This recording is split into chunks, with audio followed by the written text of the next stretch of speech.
Howdy, and welcome to another episode of Adult Onset Horsemanship. I'm your host, Daniel Dolphin.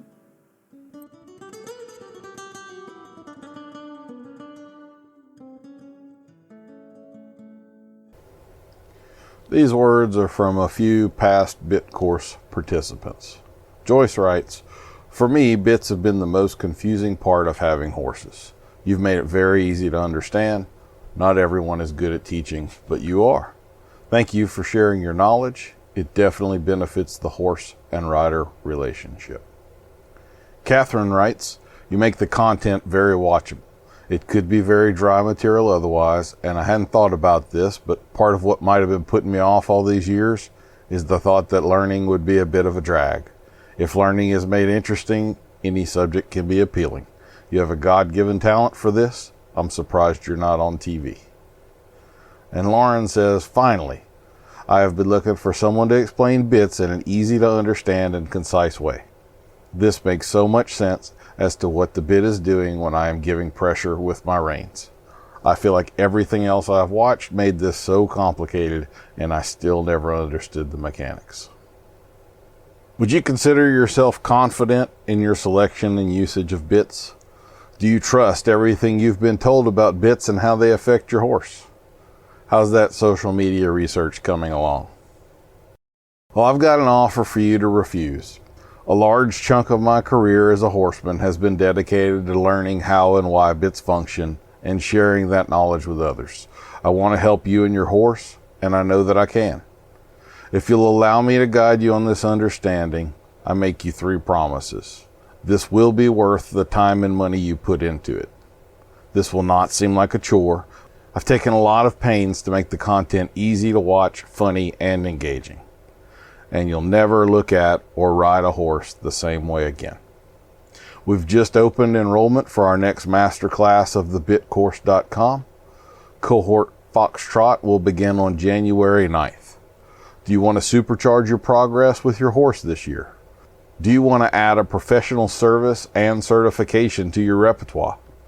Right now, we've got our holiday sale in effect. From now until December 31st, both our self-guided and masterclass bit courses are 25% off. Simply use coupon code YANDHOW, no spaces, at checkout. Give your riding the best gift of all, knowledge and hands as light as a snowflake, yet skilled as a surgeon's. Just to sweeten the deal, the self-guided course access has been extended to 21 weeks. So you can get it for yourself now and still have plenty of time to get through it after the holidays. Purchase of the self-guided course also comes with a $300 credit on any upcoming masterclass course, in addition to any other deals we may have going on at the time. While masterclass courses are our flagship and most intensive course, you can't go wrong with taking the self-guided course anytime. You must purchase before the 31st to take advantage of the 25% off deal, though. We'll see you in the course. After hearing about him for quite a while, I was privileged to actually get to meet our guest today at an event we were both at here this past spring. Ty Evans of TS Mulemanship is a pretty cool clinician, and he occupies his own little niche of this world, kind of like I do with the bit stuff. Ty, along with his wife Skye and daughters Ellie and Swayze, travel worldwide teaching mulemanship clinics. These clinics are geared toward helping mule and rider build a connection that lasts and focuses on helping the human have a better experience with their mule, and for the mule to have a better experience with their human. Ty enjoys helping individuals establish a partnership with the mule to develop clearer communication between each other. The style of mulemanship Ty teaches not only works great for mules, but is also very much applicable to horses and donkeys as well. At Ty's clinics, the main goal is to bring out the best in the mule, and by doing so, it also brings out the best in the people. I'm also going to say here that Ty has a fantastic podcast called Everyday Mulemanship that you should all check out. Interesting guests on there. He's a good interviewer, a lot of experience. I have, since meeting him, been binging that podcast, and he's got 200 and something episodes out there to catch up on. So Very good stuff. Tickled to meet him, Ty. Tickled to have this conversation with you. How are you this morning? Heck yeah, bud. I'm good. And since you put me here on your show, I'm gonna have to get you on my show now. It's just the way it's gonna work. We're gonna have to Absolutely. do it. Let's do it. Let's do it. Oh, there was something else that I wanted to mention here before I forget. On your homepage of your website, you've got all your clinics where people can sign up and do a deposit. And for the month of June only, Ty is offering free shipping on all of those clinics. So uh Yeah, go daddy. I use GoDaddy for that. And it's like, okay, how do I've called them. I said, how do I just make it? I don't need shipping. They're signing up for a class. They're like, well, and they're really super helpful people there. So not. But yeah, so you can get free shipping on the clinic. Yeah, I don't I know what that like it. means, but I was whatever. hoping that was on purpose myself, but Yeah, yeah, when I first put out my DVD on bits and stuff, this was back in 2018 or 19 or something like that. But anyway, I put on the bottom of it that it was GMO and gluten free because I mean, why not advertise, right? It just here's a little yeah. bonus for you there. Yeah. That's right. Dairy free, gluten free. Yeah, all the Uh-huh. stuff. Yeah. Oh, good Well, old technology. I had no idea. When I was a kid, and people asked me what I want to be when I grow up, or whatever. And back then, I just said horse trainer or mule trainer. And I just dreamed about just riding all day long. I had no idea how much I would be on the computer to run a business like this. I had no clue. I didn't even cross my mind. But there's so many things there, with the website and we got a video library and stuff and all the video crap and then the podcast and man, I spent a lot of time on a computer and here we are doing a podcast right now on a computer. So had no yeah. idea. How about the video and stuff too? Like I've done a lot of it to this day. Like the first 10 minutes is awkward as could be trying to have a conversation with a camera. Like I mean, Yes. people cannot appreciate how weird that is. Like it's just yeah, surreal. Yeah, it's funny because my wife up to this point my wife has done most of the filming for me. And it's funny because I know exactly what you're saying. You'll be going, and then like my wife, she'll just be shaking her head like, no, no. She's just like, cut, no. And then sometimes she just is like, start over. Or you don't realize it, but like you'll snort in the mic or something. Yeah.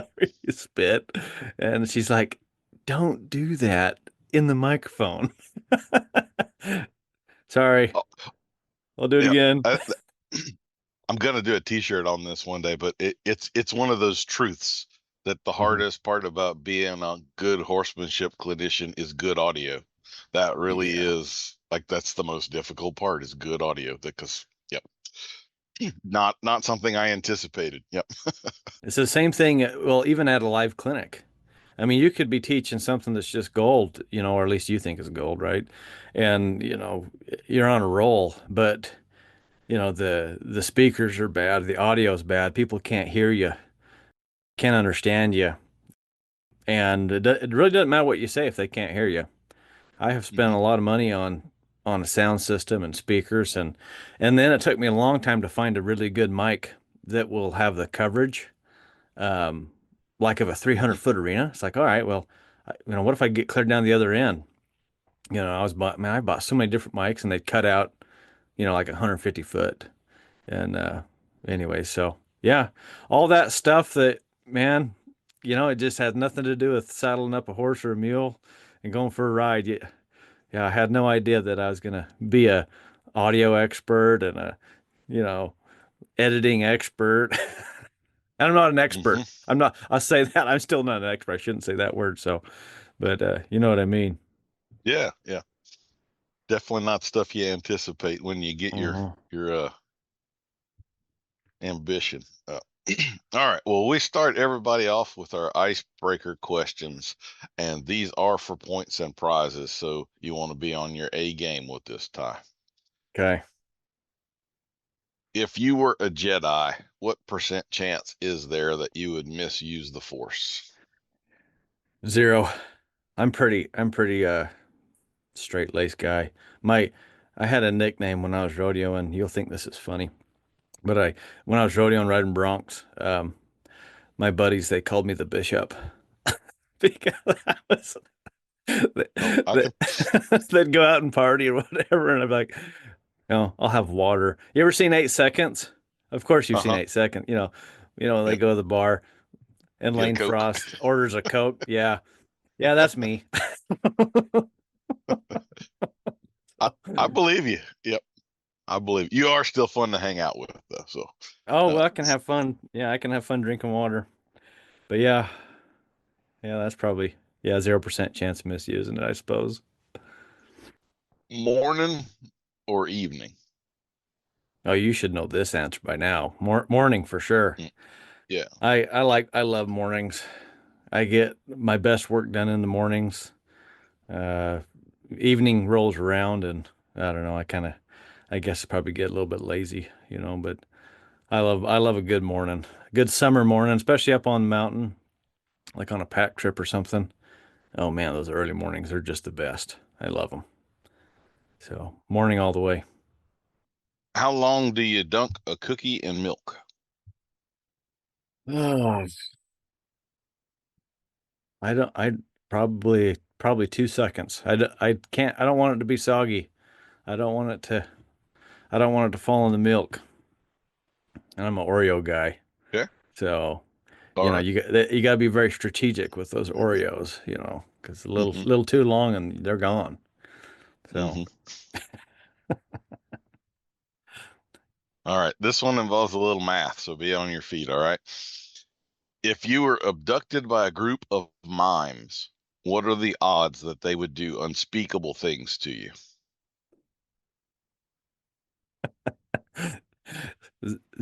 they wouldn't. Or wait, no, they would. It'd all be unspeakable things, right? Yeah, hold on. Oh yeah, 100%. there you go. Yeah, 100%. I knew you was gonna throw something at me with all your jokes. Yeah, It's icebreaker. Yeah. that's You're right. loose. Some people you really kind of have to rattle them out Yeah, of their shell a yeah, little yeah, bit. yeah, So yeah, yeah, yeah. I was wondering, like, he's gonna say something. He's gonna do something to me that, yeah, I'm gonna have to think through this. So, this should be an easy one for you. What is the best horse movie? oh, best horse movie. Oh man, have you ever seen? Well, I got a lot of them, but they'd all be like 90s and stuff because I don't watch much for movies these days. Too busy, I Hmm. guess. And there's nothing good these days, it seems. But did you ever see Last of the Dogmen? Yeah. Yep. Oh Yep. man, there's some cool scenes in there with those horses and stuff, like going through the waterfall and yeah, I really like that one. That comes to my mind first. My favorite horse movie, well, it's got lots of horses in it, was John Uh, Wayne and the Cowboys. I mean, that was a good one. I hmm. I watched I would watch Classic. that Yep. scene with I'd watch that scene with Crazy Alice over and over and over again. I just loved it. So, yeah, I got a bunch of them, but yeah, Last of Dogman, I don't know, there's a lot of cool scenes in there. Beautiful blue heeler in that movie too. Yep. Oh yeah. Everybody wanted a healer after that movie. What skill or technique do you not have with a horse that you admire in someone else and wish you did have? So this could be like farrier work or body work, chiropractor, or dressage, any kind of a thing with a horse that's something you Yeah. hadn't dipped your toe into but would like to. Yeah. Well, I've done a bit of farrier work, but I'm not good at it. So I would really love to get better at farrier work for sure. But the thing that I'd really like to know how to do, and because I can trim up a mule or a horse, I can put a shoe on, I can get by. But the thing that I can't get by with at all is all the equine dentistry stuff. I don't know how to do that, so I always got to hire somebody to do that. And I'd love to know more about that because it sure seems to make a difference. And of course, you deal with this a lot more with all your all your courses and stuff with your bits and things, because man, it sure makes a difference how that mouth, what's happening in that mouth. It sure seems to affect the whole body. Hmm. Um, I mean, it's everything, it seems like. So I'd like to know more about that. And maybe one of these days, maybe one of these days in all my spare time, Daniel. Yep, yep. But that's the two things we're all waiting on: the retirement and spare time, and none of us will ever achieve either, right? Yeah. Yeah. Yeah. My grandfather, he told me, he's already told me, he's like, yeah, I'm pretty sure your generation and also the job that you chose, Ty, you will never retire. Hey, and I'm fine Hmm. with that. Actually, I'll just keep Hmm. going as I love every moment of my life. Like I really enjoy it. So I was like, well, if this is how the rest of it goes, I think I'm living the dream, at least living my dream. So I'll go with it. But Hmm. yeah, that whole spare time thing, that's a different deal. You familiar with Jack Brainerd? Yeah. Yeah, I don't So I never knew him at all, but yeah, I know of him. I went to one of his, what I'm going to assume had to be one of his last clinics. I think he was about 93 or something, and he just sat up and I was thinking about this when you were talking about bad audio, because he was holding a handheld mic, and his arm would leak down like a hydraulic cylinder with a leak in it, and so the mic would get further and further away from his mouth, and so we wouldn't be able to hear him. And someone would say something, and he'd pick the mic back up, but he wouldn't go back and say what he just continued talking the whole time. So it was like these peaks and valleys. You'd hear him for a little while, then you wouldn't hear him for a little while, then you'd hear him for a little while. But anyway, that's what I always think about with the audio uh, Yeah. stuff. Oh But yeah. 90, Yeah. and let me tell you, his mind was sharp, and his eyesight was incredible. Like he could, or I thought incredible. He could see little things like a horse that's going to take the incorrect lead at the trot. Hmm. He could see that sitting up in the stands watching a group of horses in the arena at 93. Oh, I mean, that's so awesome. anyway, yep.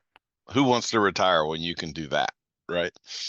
Yeah, I mean, I guess when you've built your life and you've worked to build the life that you want and do the things that you want to do, I mean, a lot of people have to wait until they retire to do that. And guys like you and I, I feel pretty blessed to Hmm. I'm very content with where I'm at right now and what's going on. So I'll just keep on going. I enjoy every minute of it. Absolutely. What would you say is the most important quality of a horseman? Oh man. I've heard you ask a lot of your other guests the same question, and I love all the answers. I think every one of them has a good answer because it's what's important to them. And I know you're asking me what's important to me, but there's a lot of them.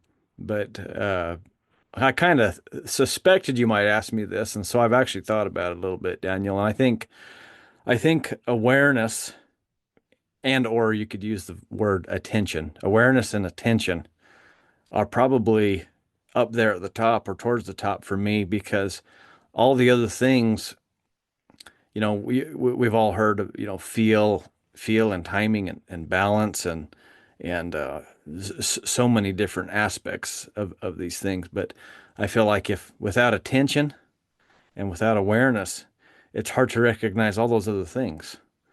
And so paying attention to the horse, paying attention to the mule, being aware of of it's like Tom Dorrance, he would talk about in his book True Unity. You need to be able to see the whole horse in a single hair, and it's like what are you talking about? But I think long story short, that's just awareness. Just pay attention, just be aware. So that'd probably be my pick, Daniel. I like it, and I agree completely. I do think that's the foundational part. If you don't know your timing is bad, if you don't know this, that, or the other, then or you're not aware of it, paying attention to it, then can't improve it at all. So I'm I'm on board with that 100%. Yeah, it's easy to talk about, man, but it's a tough thing to do because I mean I teach about it every week. you know, awareness, but yet there's so many things that I'm unaware of. I know I am. I miss it, you know, and I don't notice it. Uh, and it's not even just, I think not even just awareness of the horse or the mule. It's also awareness of, you know, your surroundings and what's going on around you and within you. Awareness of ourselves. It's funny because we'll talk about, hey, you need to pay attention to your horse, pay attention to your mule, see this and that. But if I can't even pay attention to myself, meaning the energy, the life in my body, the feel, you know, man, just even my heart, controlling my heartbeat. Somebody might say, well, how can you control your heartbeat? Well, you can breathe, control your breathing, and control that life in your body. But yeah, there's a lot of awareness there. So, anyways, that's what I was going to say, Daniel. Go on with your next question. I like it. Mhm. On a scale of 1 to 10, how well can you back a trailer? I'm going to say a seven. I'm only going to say a seven because my father was a truck driver for a good long time. My dad, well, he drove a truck for a living and he rode colts for a living at the same time. I mean, basically two full-time jobs. You know that deal. And and I've seen that guy back trailers in all kinds of places that I pray I never get into. So so in my mind, he's a 10. And if that's what it takes to be a 10, I'm content being a 7 on that. So I'll stick to 7. Fair enough. I have seen. I have to agree. I think I'm pretty good, but I've seen some truckers do some things that I know I couldn't do. So yeah. Oh yeah, man. Oh yeah. So I don't want any part of some of those situations. We call those situations, we call those situations. I guess those are some, yeah, there's some positions I don't want to be in. Bay or sorrel? You know, I don't care a whole lot, but if you looked out in my pen of mules, I got 9 sorrel mules out there. Or no, what do I got? Yeah, I got 9 sorrel mules out there. So, uh, I guess you know, by their fruit you shall know them. And I got a whole bunch of red mules, and I've had a lot of red horses, and I do like a good looking sorrel. So, but I've had some good bays too. I'm not too particular on the color. I guess if I was gonna go buy one, Daniel, I'm not the colors that one of the last things I judge. But yeah, I got a whole bunch of red mules. It's not hard to get a red mule though. Yeah, I have some color questions for you later with the donkeys because, like, I'm imagining you're riding a lot of Belgium crosses, so you pretty well have the sorrel on that side. And I know we all think of donkeys as kind of this gray color, but then they have kind of the darker ones too. So we won't get into it now, but I was curious how that worked out as far as the color side of that side of the pedigree. So Oh yeah. Yeah, it's interesting. We can get into it for sure. dogs or cats? I like both, but I think everybody's got to have a good dog. Everybody's got to have a good dog around. My wife definitely loves the dogs. We don't have a cat, so I guess that answers that too. Is that dogs are the thing for sure. But you know, anywhere I go, I'll be sitting around or something, and I don't know what it is, Daniel, and I'm not asking for it, but the cats just want to come sit on my lap everywhere I go. I'm like, why does every cat want to come sit by me? You know, and it's a typical barn cat, so it's shedding everywhere. It's usually all nasty or something. But I'll give them a little scratch and then kind of tell them to move on. But no, I like a good dog. Do you have, so I know you still are doing a lot of driving. Do you have a road dog that you take with you or they all stay at home? Well, I'm a currently while we're recording this, I'm on my own this week. My family had to stay home. My girl's going to a church girls camp this next week here. And anyways, so I don't got a dog or anything here. Just got me and my mules. But usually when the family comes, we have a dog that comes along. It ain't my dog, I guess. It's my wife's dog. Uh, because she ain't here with me. So Yeah, anyways, yeah. yeah, that's how it goes. Well. So I don't got a dog, I guess. So next question is what breed? If Ty had his own dog and his wife didn't take it and keep it, what breed of dog or type of dog would Ty have? You know, if I got to make this custom dog, I would want a lab heeler cross. That's what I'd want. I've never seen one, but that's what I'd like because the labs are so just wonderful, and you got to have a friendly. Me doing all these clinics with all these people, kids around all the time, people around all the time. I got to have something really gentle, and I've seen so many healers just nip people all the time, and that's annoying. Um, but the labs don't hold up good out on the trail, and they don't hold up good, in the desert. I live in Utah and ride in that dry country. So those healers, those are the toughest things I've ever seen, man. Those dogs are so dang tough. So yeah, I guess if I could pick, it'd be a lab healer cross. I don't know what that'd turn out like, and I might be totally wrong, but, but I'd try So it. I'll tell you, I had one. I had this dog when I was in college. His name was Bud, and he Mm. was very friendly, quite smart. I taught him tons of tricks. I could have had him growl and bark separately on hand signals. So I was in college. I would use that as a party trick. So I would call him to me and have him randomly start growling at someone while they're standing there talking to me or whatever off of a hand signal nobody could see me giving him and all. But what I will say is he was probably the most cowardly dog I have ever owned. I Really? thought I was gonna have a cow retriever, and like Yeah. he was absolutely scared of everything he could be scared of. Like he was useless as far as that kind of. He was a pet and nothing more. Um, Uh, so well, dang or it. whatever that's worth. Doesn't mean that's how it'll always turn out. Sometimes you breed two things together, hoping to get the best qualities of both, and you get the worst of both. I think that might be what he was. But Yeah. anyway, It's kind of actually like this week, I'm, being on my own, just having the mules with me. It's kind of actually nice not have to worry about a dog, like when you're traveling to have to stop and let it out all the time and do all that, I guess. It's nice to have a dog around to visit with, that's for sure. There's something about a dog, but yeah, maybe I just go without Daniel. I'll just be a lone, lonely loner.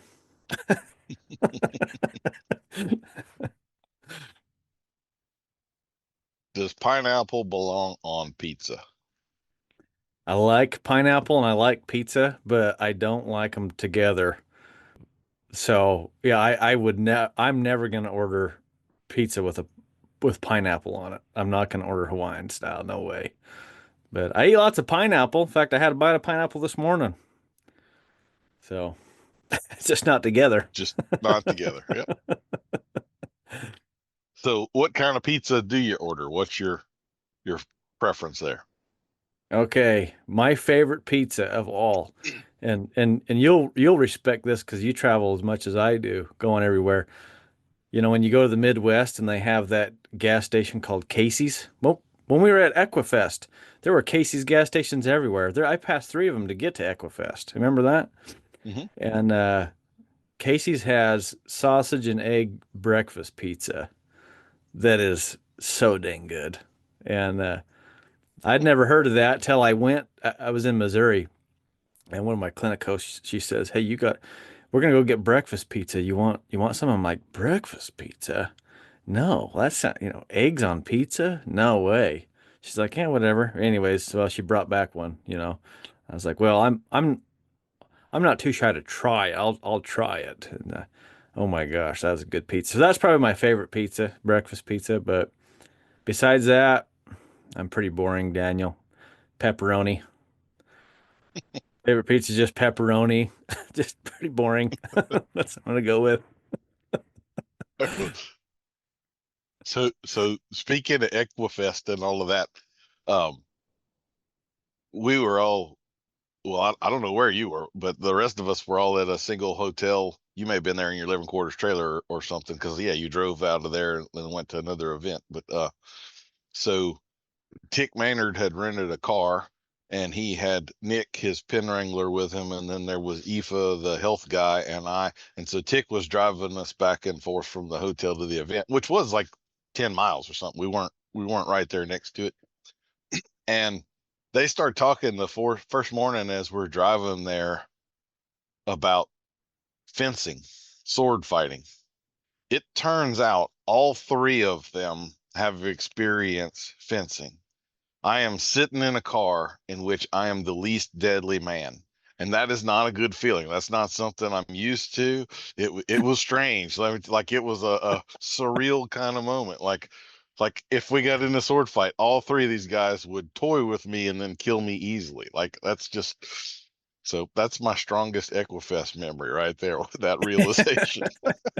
Yeah, I can't remember who you was talking to in one of your episodes about that, but that was, yeah, I heard that. I was like, oh, yeah, well, I could see that in them guys, I could see them working on things like that. But hey, you know what? But if you had a rope in your hand, you'd be good to go. You just heel them and drag them off.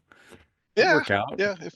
if I had a If it's rope. just like in what world do you expect 3 out of 4 guys in a car to have sword fighting experience in 2025? I mean, it's just kind Yeah. of. Well, I would have been with you. We would have been the losers in there and the first ones to go, I suppose. But I probably run Oh, faster. Maybe I can't. Maybe not as fast as Aoife, probably, but I can. Maybe we could run faster than the others. I don't know. yeah, yeah, maybe. Oh, do you have a horse industry related pet peeve? Oh man, this is another one. Listen to all your episodes. You've had a lot of really good ones on here that I can totally relate to. It's like everyone that you've asked them, I shake my head. I'm like, oh yeah, yeah, I can see that. There's a few of them. Um, I'll tell you one that kind of gets at me the most. And I try not to let pets peeve me, you know, but but if one does, Daniel, it'd be this. It'd be entitlement. And let me explain. So like just last week, well, I guess 2 weeks ago now. I don't know when this is going to come out, but first part of May, there's a big mule sale in Utah down at Bryce Canyon. Okay, and there's a mule that sold there for $90,000, which Oh, is that is the new, as far as anybody knows, the highest recorded sell of a mule. Nothing's ever sold for $90,000. There's been lots in the 30s and 40s and there's been some in the 50s, but never 90.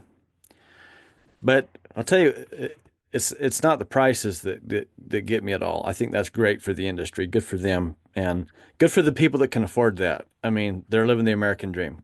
I'm into capitalism, all about it. Go for it. But the comments that people say about that mule really bug me. Well, geez, what does that mule can do? That mule better be able to poop diamonds and feed itself and yeah, that thing better be so dang broke and whatever. And I'm thinking to myself, Daniel, that mule didn't pick the price. That mule didn't put a $90,000 price tag on itself. It would be no different than if it sold for $5,000. It's just a mule. Or in the horses, it's just a horse. It's just a horse. It's just a mule. They're they're just going to be them, you know. And but when we start to put what we think is value, and for most of us, it's money that we value, which we probably shouldn't nearly as much, right? But we think, oh, well, I put this much money, it needs to do this.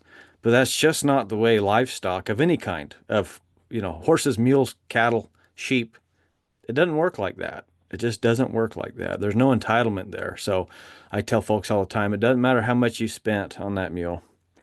It doesn't matter how nice of a barn you have, how nice of a truck and trailer, and how nice your saddle is, and the premium hay or the premium feed, that you're still not entitled to anything. You have to earn it. you know. Well, I bought that mule, it better respect me. Well, first of all, the whole respect thing, we can talk about that. That's a whole different subject. You know, we can get into the brain stuff, and that's, yeah, forget the respect part. But, you know, just because you spent that doesn't mean that you're entitled to a certain behavior from them due to your money.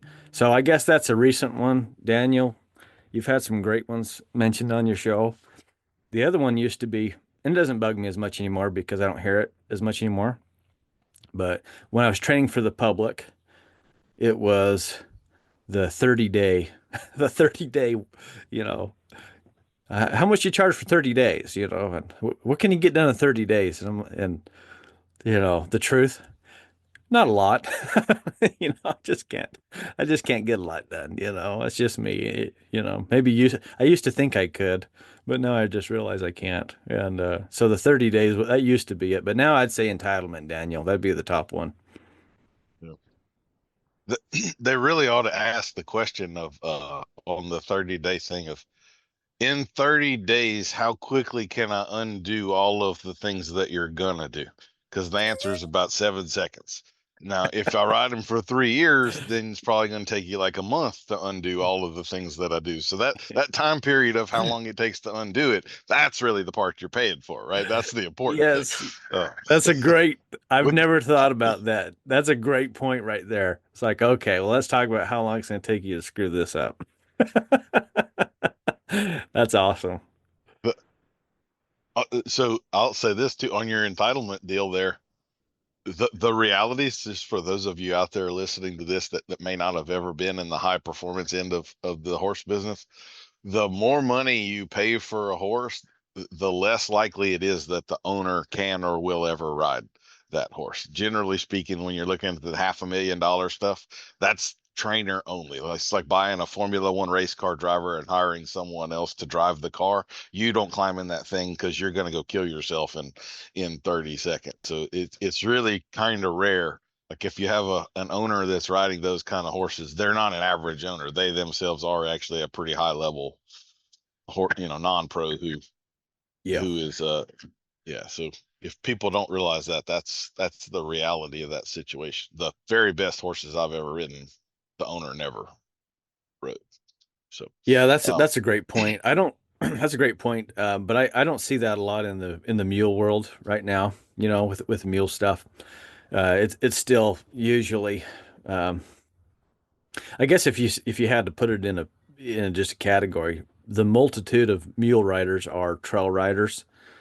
That's the main gig for sure. Definitely there's a lot more performance stuff happening these days, I suppose, but it's still mostly trail riding. And so that entitlement comes in. You know, the people making those comments that I was whining about, it was, you know, the person that's going to go use that mule and thinks that, well, I spent that on that mule. It better operate like this. But yeah, a great point you made too, that in the horse industry, in the performance horse industry, that wouldn't be the case. And you're right on the money. barrel or spoiled, which would you rather fool with? Oh man, that's a tough one. I got I I got reasons for both. Um, so I guess I'll tell you right where I'm at right now in my life with my family. I got young children. I got a daughter that's 12 and a daughter that's 10, and there's kids over at my house all the time, you know, and and I'm around a lot of novice horse and mule people. So right now I'm probably going to pick spoiled just because of the circumstances of who's around. You know, yeah, they're spoiled. They're probably gonna be pushy. I tell the kids, all right, well, don't go in there. You know, if the horse is gonna step on you or something like that. It's gonna frisk you for treats or something annoying like that, you know. But but I could probably tune. I usually tune that up extremely fast. So the spoiled ones, it really doesn't take much. Like for me, it's just a few days, and all of a sudden they're paying attention and they kind of line out pretty quickly. Whereas the feral ones, there'll be a little bit more danger for the kids to be around at that point. And it's going to take me quite a bit longer personally with my skills to get that feral one coming around. It'd be the difference of, difference with a spoiled one 3 days, or with a feral one, 30 days, 2 months, 3 months. I don't know, maybe longer. So today I'm probably going to go with the spoiled one, Daniel. That's fair enough. Yep. What is your least favorite barn chore? My least favorite barn chore is probably watering. Just filling up waters. Yeah. I don't know. I guess I'm a little bit of a higher octane guy. I'm kind of a little bit more of a goer. So like it's funny because I don't have to do this very often. In fact, my participants, my students at the last clinic, they saw me out cleaning my own pens. And one of them asked me, said, Ty, when's the last time you cleaned your own pens? You picked up your own mule's manure? And I sat there for a second. And I said, I don't know. My kids are usually here. That's that's my kids do that job. So I'm like, I don't know. Probably been a couple years, really. And that makes me sound really spoiled, you know. And but it's funny because I can go out there and clean pens, like I was this last week, and it kind of makes me think a little while, I just kind of you just get in a groove. But just sitting there waiting for the water to fill up, I got a million other things to do, and so I'd gladly have the kids do the watering for me, except for they're the ones that forget to turn it off all the time. So then we flood the Yep. corral. So watering would I, probably be my pick. I don't know. I overflowed one this morning. Yep. Turned it on and remembered about it 20 minutes later. So it didn't go for hours or anything, but it probably went 10 minutes longer than what it should have. So yep. Right there. And the same, my time is too valuable and I have too many things to do to stand there and wait on this. So I'm going to go do something else and then come back. And yeah, And you forget. There it goes. totally get. Mm-hmm. How about a favorite barn chore? Favorite barn chore? I really enjoy cleaning saddles and gear. Hopefully that counts as a barn chore, Sure. but that would be my pick is, and I like it in the summer. I usually take a couple weeks off in the middle of summer because clinics aren't really going for me. It's not really the season and it's hot. And so go out there on them hot days and sit in the shade and clean saddles and stuff. I like doing that. That's kind of fun to me. But I guess my favorite barn chore is the ones that everybody else has to do, Daniel. I just get to go ride and have fun. That's the honesty. Yeah. I'll be honest, I just want to have all the fun, do none of the work. Well, that's yeah. Yeah. I mean, that just means you're human. Yeah, that's right. Do you have any favorite words of wisdom, like a saying that you just keep coming back to, or a mantra or something like that, that's just like that's your guiding light kind of thing? Now, there's a couple principles that I really, really like. w- uh, this one kind of goes with a lesson I learned. So, when I was in college, I rodeoed for Utah. It was Utah Valley State College at the time. Now it's Utah Valley University, but it was a state college back then. And Louis Fields was the coach there. And do you know Louis Fields, Daniel? Do you know who he was? The I do not. five-time world champion bareback rider. Do you know who Casey Field is? Um, it's That his sounds dad. more familiar. Casey Field's Okay. a six. He's a six-time world champion bareback rider. And anyway, so Louis was his dad, one of my main mentors. And I remember my first college rodeo with Louis. I went there and I won the first round and I did really good in the second round and I won the rodeo. I won the average. And I'm feeling pretty good about everything, you know, because for a freshman in college to go do that, the first rodeo, that's kind of a pretty big deal. I felt accomplished and I was excited. I was pretty stoked. Well, Louis comes up to me, and Louis was a great coach, very thorough. And you were talking about Jack. and how he could see things so good. Louis was like that. He could slow down your entire bronc ride. And he could tell you, well, on the third jump you did this, on the fifth jump you did this. He could just replay it to you. It was amazing what he could see. Everything went in slow motion for him. So he comes back and he's kind of chewing me out a little bit. Well, at least I thought it was chewing out because I'm this, you know, cocky little freshman full of ego, right? And to me, it sounds like he's chewing me out. I just didn't know him well enough at the time, but he's picking apart the whole ride. And I said, when he got done picking me apart, I said, well, I won. Well, I won, didn't I? And that was a mistake, by the way. Don't say that to Louis Fields. Don't ever say that. And he turned back to me and he said, Ty, did you score 100 on either of your bronc rides? And of course I didn't. You know, I won, but I wasn't 100. And I said, no, sir. And he said, well, there's work to be done then. And that just stuck with me.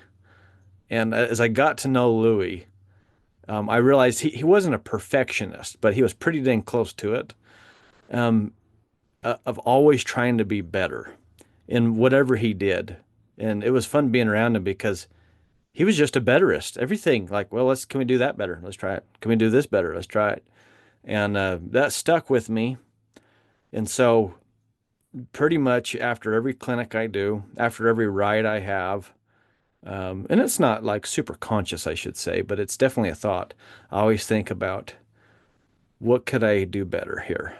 Maybe I explain something to a student and I see that there's confusion in their eyes. And I say, well, how can I say this better? How can I be better? And that goes with a principle that I really love to share. There's a retired Navy SEAL guy named Jocko Willink. You know who Jocko Willink is? He's got a great podcast too. And he's got a book called Extreme Ownership. He teaches a principle called extreme ownership, which is basically what Louis was getting after. Like, there's work to do, so you can be better. You can do better. You can take ownership of these things. And it's not the horse's fault. It's not the judge's fault. It's not the dirt's fault, the arena's fault. No, it's your fault. You can be better. And so I apply that, what Louis taught me, and I apply that principle with it. So when I'm at a clinic, like I said, and maybe a student doesn't understand, okay, it's good. It's on me. What can I do? It's not that the student's having a hard time. It's that I'm having a hard time portraying it in a way they understand. If I'm riding my mule or riding my horse and they're having trouble figuring out whatever it is I'm trying to do, go across water or do this obstacle or do this maneuver, it's not the mule's fault. It's not the horse's fault. It's on me. And it's addicting to me, Daniel, to do that, because I realize now that whenever I make those adjustments, just the littlest adjustments, the littlest changes, that it works. It comes through. Maybe I'm just leaning wrong. Maybe I use my leg wrong. Maybe I, rein position, it might be off by sometimes just a half an inch, and that might make a difference. And so I guess Louis' lesson that there's work to do and Jocko Willink's principle of extreme ownership, I guess I hit on those a lot. I think about those things a lot because they've changed my life. I know that for dang sure. Yep. I like Jocko's video, Good. That's one of those. Have you ever seen that one? I go to for inspiration about all the bad things that are happening. Good. You know, this terrible thing happened to you today. Good. Now you have kind of. Yeah. It absolutely. And you just put it into our life, right? Well, all right. My my horse bucked me off. Good. I learned that dirt hurts and I will not let that happen again. Good. I'm going to do something about it so it doesn't happen again, All right. Well, this isn't working. Good. Let's make it work. Let's get it to work. And yeah, I love that video, and you apply it to your own life. It changes your perspective. I'll tell you what, though, it's harder to apply than you think, because it's just so easy for us to go down a negative road, but trying to be optimistic is one of my goals. trying to be positive is one of my goals every day. Is how can I be positive about this and do something good in the world today? Yeah. What's the sign you put up on the fence at your clinics? You gonna have a What great do you- day today, or something like Oh, that? oh, what day is it? It's the best day ever. Yeah, All yeah, right. yeah. Yeah. I Yeah, like it's the that. best day ever. Yeah, every one of our clinics start out. I walk in there and I'll ask them kind of in a serious way because I'm always joking with the newbies of the group, right? And I'll usually pick on a new guy or a new gal, say, "Hey, what day is it?" And they'll say, "Well, it's Thursday." I'm like, no. They're like, "I'm pretty sure it's Thursday." You know? And I'll go to the next new one. I'll say, "No, what day is it?" And they're like, May 26th. I'm like, "Nope." And they're like, you see them pull their phone out, like, "Yeah, it is." Yeah. Anyways, I finally get to somebody that knows what I'm getting at, and they say, "Best day ever." It is. It is. It's the best day ever. Any day that you get to ride your horse, be with your horses, be with your mules, just be here. It's the best day ever. We can make it the best day ever. And that attitude sure seems to affect life in many different ways, for sure. Part of the human condition is the desire to want everything to be complicated. And it really seems like I call this the Forrest Gump effect. Have you ever met someone who was just living a great life, but they were kind of a dumb person, and you just were perplexed at how this dumb person managed to live a great life? And it's because they just followed the simple, true stuff, stuck with it, didn't need to complicate it more than that, and bam, here are the results. A great life, even though they just kept everything simple and straightforward, and we mess it up just trying to make it more than what it needs to be. Don't know why we do that, Oh but man. yeah. I so if you ever get a chance to look up a YouTube channel called On the Range, you should do it. My buddy Morgan Mickle has this YouTube channel called On the Range, and he documents. It's a sheep outfit. Okay, they run sheep, and they got a bunch of herders from Peru, right? And these guys come up for usually 3 years. Well, they're all different times, but they come up for like 3 years at a time. But they got a herder named Pedro. Pedro lives in a wall tent about 3 months in the summer, and he lives in a sheep camp the rest of the year. And in the summer, when he's in the wall tent, okay, he's just up the canyon above my house. I don't know, usually somewhere between 5 and 10 miles up the canyon. And I help my buddies take groceries to him every summer. Every week we'll bring him a fresh delivery of groceries, and we bring meat to him and fruit, and bring the dogs dog food and feed all the things, everything you can think of. And Pedro just lives up there on the mountain in that wall tent, simple life, living on a cot in a bedroll, taking baths in the ice cold creek.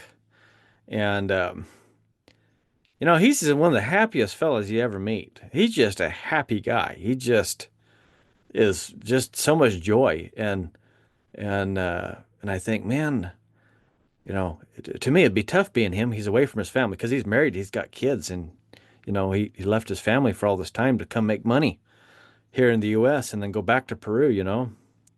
And but he's just happy. He's just living the best life. And it's funny because my buddy running the sheep, he said, sometimes I look at Pedro and I look at myself and I wonder which one of us has life figured out. Yep. Because the guy that owns the whole company, he owns this huge sheep company with the biggest in Utah. Okay.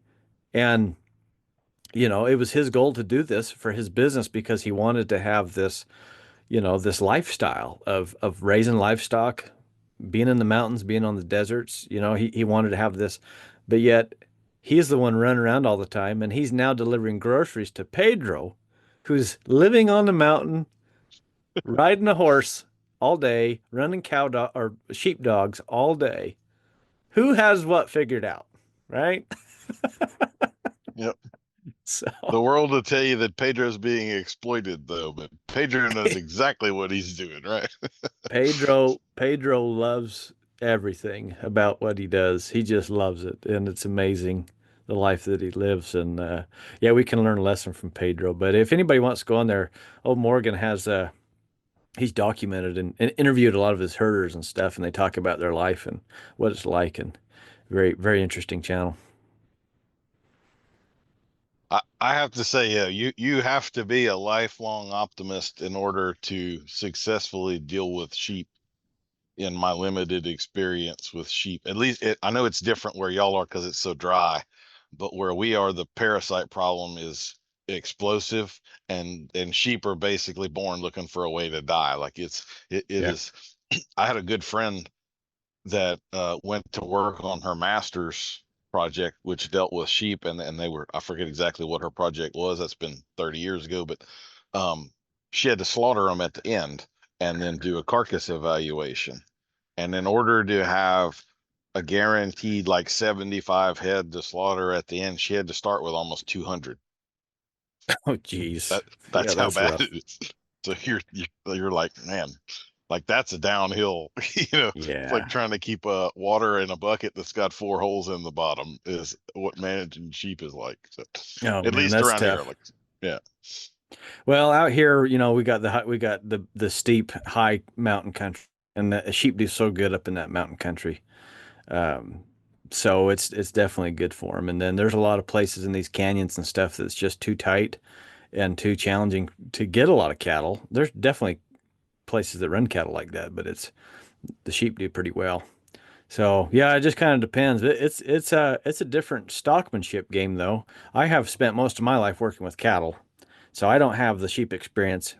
And when I go help these guys, it's because I got a whole bunch of pack mules. That's why I get invited. It's for the mule power for sure. It's not for stockmanship because yeah, it's funny. All of us could go in there try to move the sheep around. No, just leave Pedro and his dogs. Pedro and his dogs can move everything, and the rest of us just scatter them. So Hmm. different type of stockmanship than cattle for sure. Hmm. Crunchy or smooth peanut butter? Smooth. I like smooth. I like peanuts. I'll eat peanuts by themselves, but I like just smooth peanut butter. I think here's a fun fact. If you make peanut butter from scratch, it's basically peanuts in a blender and you just blend and blend until the oils come out, and that's There what you go. makes it creamy. So, this is the fun fact. In order to have crunchy peanut butter, you actually first make smooth peanut butter and then you add peanut fragments to it.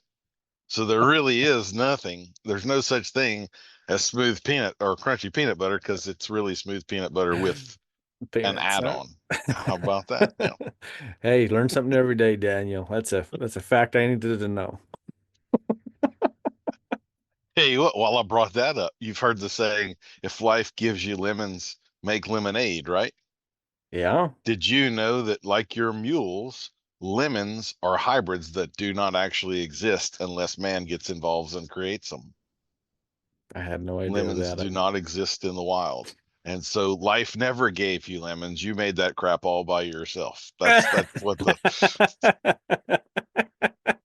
That's what the great. real saying should be. Yep. That's great. That's great. That's right. I like that, man. I'm gonna have to steal that one from you. I'll be quoting you. I'll quote you at least twice, then I'll take all the glory, okay? Sounds good. Fair enough. Yep. Like a commission and then it's yours. Yep. Yeah, that's right. That was a good one though. Yeah, you make that crap up. That's awesome. Would you tell us something unexpected about you? I I don't know. Like you, my life is pretty public. Um, but yeah, I don't know. I'm pretty much out on the table. Pretty much folks know about me, but um, you know what? I'm not sure, Daniel, on that one. I mean, I guess if I well, it'd be expected. I'd say a lot of people don't know that I fly fish, but I like to fly fish quite a bit, and Mm. I guess you'd have to kind of be around me to know that a little bit more, I suppose. like to fly fish. That's about, people ask, what do you do besides ride mules? I say, fly fish. Like, oh, so do you just, do you backpack in? What do you do? I say, no, I ride my mules to where I want to go fly fish. So I don't know. I'm a pretty boring guy. And like I said, I like pepperoni pizza and I like vanilla ice cream. And I Hey, ride mules. got to be comfortable in your own skin, right? There's That's nothing wrong with that. Yeah. oh, here's something I guess that a lot of people don't know, and I is that if you're around me, I suppose if you're around me just outside of the public eye, I sing to myself all the time. I'm always singing something, and you could you know on any given day just kind of sneak up on me. I'll probably be humming a tune of some kind. Uh, and I don't sing very good, so that's why it ain't in public. But I'd be singing all the time. And my wife, she definitely exploits that because I'll be singing and humming and in my own little world, and she'll sneak up on me and scare me. And she has her own Facebook hashtag that you could type in hashtag scare Ty, and you can look up all the videos where she has scared me. And I'm usually singing in the video. Then she gets me. So there you go. I was around somebody the other day and where was I? I don't remember. I was at a clinic. We were eating somewhere and she was telling us how whenever she goes to a restaurant, she tells them that it's her husband's birthday everywhere. And the husband just is like, oh, he's just over it by now. It's just every time they go out to eat, it's his birthday. And now he just goes with it. He's like, well, I've learned just to embrace it and I get a free dessert or something. The People seem to humiliation is be. worth it. That'd be a dirty joke to play on people. But yeah. I don't know why. I feel like we kind of do know each other, so it's like a trading stories thing, a less formal. That's good. Here's one of my that reminds me of when I was still apprenticing. I went out to dinner with my boss and some other trainers at a big show, and it was kind of they all had their wives and kids and everything, and it was a big restaurant in Fort Worth called Uncle Julio's. So they kind of stuck all the men at this table, and then the wives and kids were at this table and having their own conversations. And I'm the youngest person at the table by 15 years, so they're talking, and these two pretty girls come up and sit at a table over there within eyesight of us. They're about my age, and I'm kind of looking at them. And one of the trainers basically bets me that I don't have the cojones to just grab my beer and walk across the room and just sit down at the table and start talking with the two girls. And so I do. I'm not going to back down from a dare, right? And I wound up hitting off with them. So like 10 or 15 minutes later, I'm still over there talking to the girls. One of the trainers has this kid, and he's one of these kids that he was actually like 13 or 14, but he looked like he was 9, something like that. And so I'm sitting there talking to these girls, and I feel this tap on my shoulder, and I turn to look, and it's this boy who I only met that night a little while ago. And he looks me dead in the eye and he says, Daddy, Mom's in the car and she says it's time to go right now. And you could hear those guys erupt in laughter across the restaurant. I must have turned like 10 shades of red, Oh Oh, man, that's that was one of good. That's those. way Yeah, good. that was an excellent one. Yep. I'm gonna have to pay that back to somebody at some point in time. Oh boy. Yeah, And yeah, I that's a good one. That's I nice. didn't even get a free brownie out of it. Dang it. Oh man. Thoughts or feelings?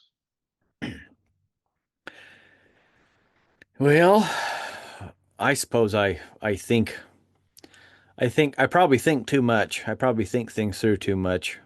Maybe spend too much time thinking about stuff. And rather than but then I think you have to think to feel. I think you have to think about what you're gonna do to feel. So it's like if I was to if I'm going to ask my mule or my horse to do something, well, I'm going to think about it. I'm going to visualize what I want to get done, and then I might. And some might argue that that's feel as well, right? That maybe your thoughts can be feel. However, I'm going to visualize it before I do something physical. So, and I guess on the other end of being a feely guy or a feelings guy, some people have called me cold-hearted and kind of an ice man because I don't get too upset about things. not not much bothers me uh, on the feely part of stuff. So, Yeah, I can see you anyways, being steady, but yeah, you're not ice cold kind of yeah, yeah, I don't see that at all. So yeah. I guess I just don't get riled up, or um, it's just like being around, especially rodeo and so for so long and stuff. Seeing somebody get like bucked off or whatever. I mean, just zero effect. Like it doesn't even bother me. Like it doesn't. I don't even hardly register that. Oh, yeah, you just hit the dirt. Well, outside of the rodeo world, if somebody falls off, it's like to them, it's just a huge, massive deal. And I'm like, get up. I don't know. They're like, you're cold-hearted. You need to have more feelings. I'm like, no. I think you got plenty of feeling right there when you just smack the dirt. So I don't know. Stop feeling so much and get up. I don't know. But no, back to your question, I suppose I definitely think about things more than feel, I suppose. what would you have been professionally if not a horseman or muleman? Oh man, I don't know. I when I was in third grade, I remember a third grade assignment. The teacher asked, "What are you going to be when you grow up?" Right? And we had to do this whole presentation on it in third grade. And I remember I go up there to the front and I say, "I'm going to be a mule trainer." And the teacher looks at me, says, "First of all, what's a mule? Second of all, what are you going to teach it to do? Like, what are you going to train it to do?" The teacher was just like, had no clue, right? And so I've always wanted to do what I've done. Like we talked about earlier, I had no idea what it would entail of and how much I do now as far as technology goes, using videos and websites and all that stuff. But yeah, I don't know. I suppose if I wasn't a horseman or muleman, for a little while I thought I wanted to be a horseshoer, be a farrier. And well, that's until I actually did it. When you get under there, you're like, whoa, that hurts really bad. That hurts really bad. So uh maybe How do not. they breathe bent over like Exactly. that? Yeah. Yeah, I'm like, oh, this is hard. This is way hard. That's way too much labor. So I don't know. Yeah, I don't know what I would have been. I did get my I went to college. I told you I rodeoed for Louis Fields, and it was because of him that I went to college and I got a bachelor's degree. It's all his fault, you know. Uh, and I got a bachelor's degree in criminal justice. Okay. So, All right. and Yep. I've That always was going to be thought, my next question if you didn't go there. Yeah, because you did kind of go to college. So, like, what was that about, Ty? yeah, So, yeah, um, yeah. It was yeah. I got a criminal justice bachelor's degree, and I've always liked law enforcement stuff, military stuff. Always liked that kind of stuff. I guess typical adrenaline junkie type of a human, and I thought it was pretty cool. So, I guess if none of the equine stuff worked out for me in any way, I guess I could have went and been a cop. In fact, my senior year, part of the graduation process there to actually finish up one of the classes was you had to have some interviews with some prospects, career prospects, and the DEA um, recruiter was there, and one of my professors was like, "Ty, you need to go talk to this guy. I want you to go talk to this guy." I made pretty good friends with the professor. His name was Curtis Fillmore. He was a cool guy, retired DEA agent. He had spent a good portion of his career in Copenhagen, Denmark, and he'd spent a good portion of his career. In fact, there's a movie made about Curtis Fillmore. Did you ever see The French Connection way back in the hmm day?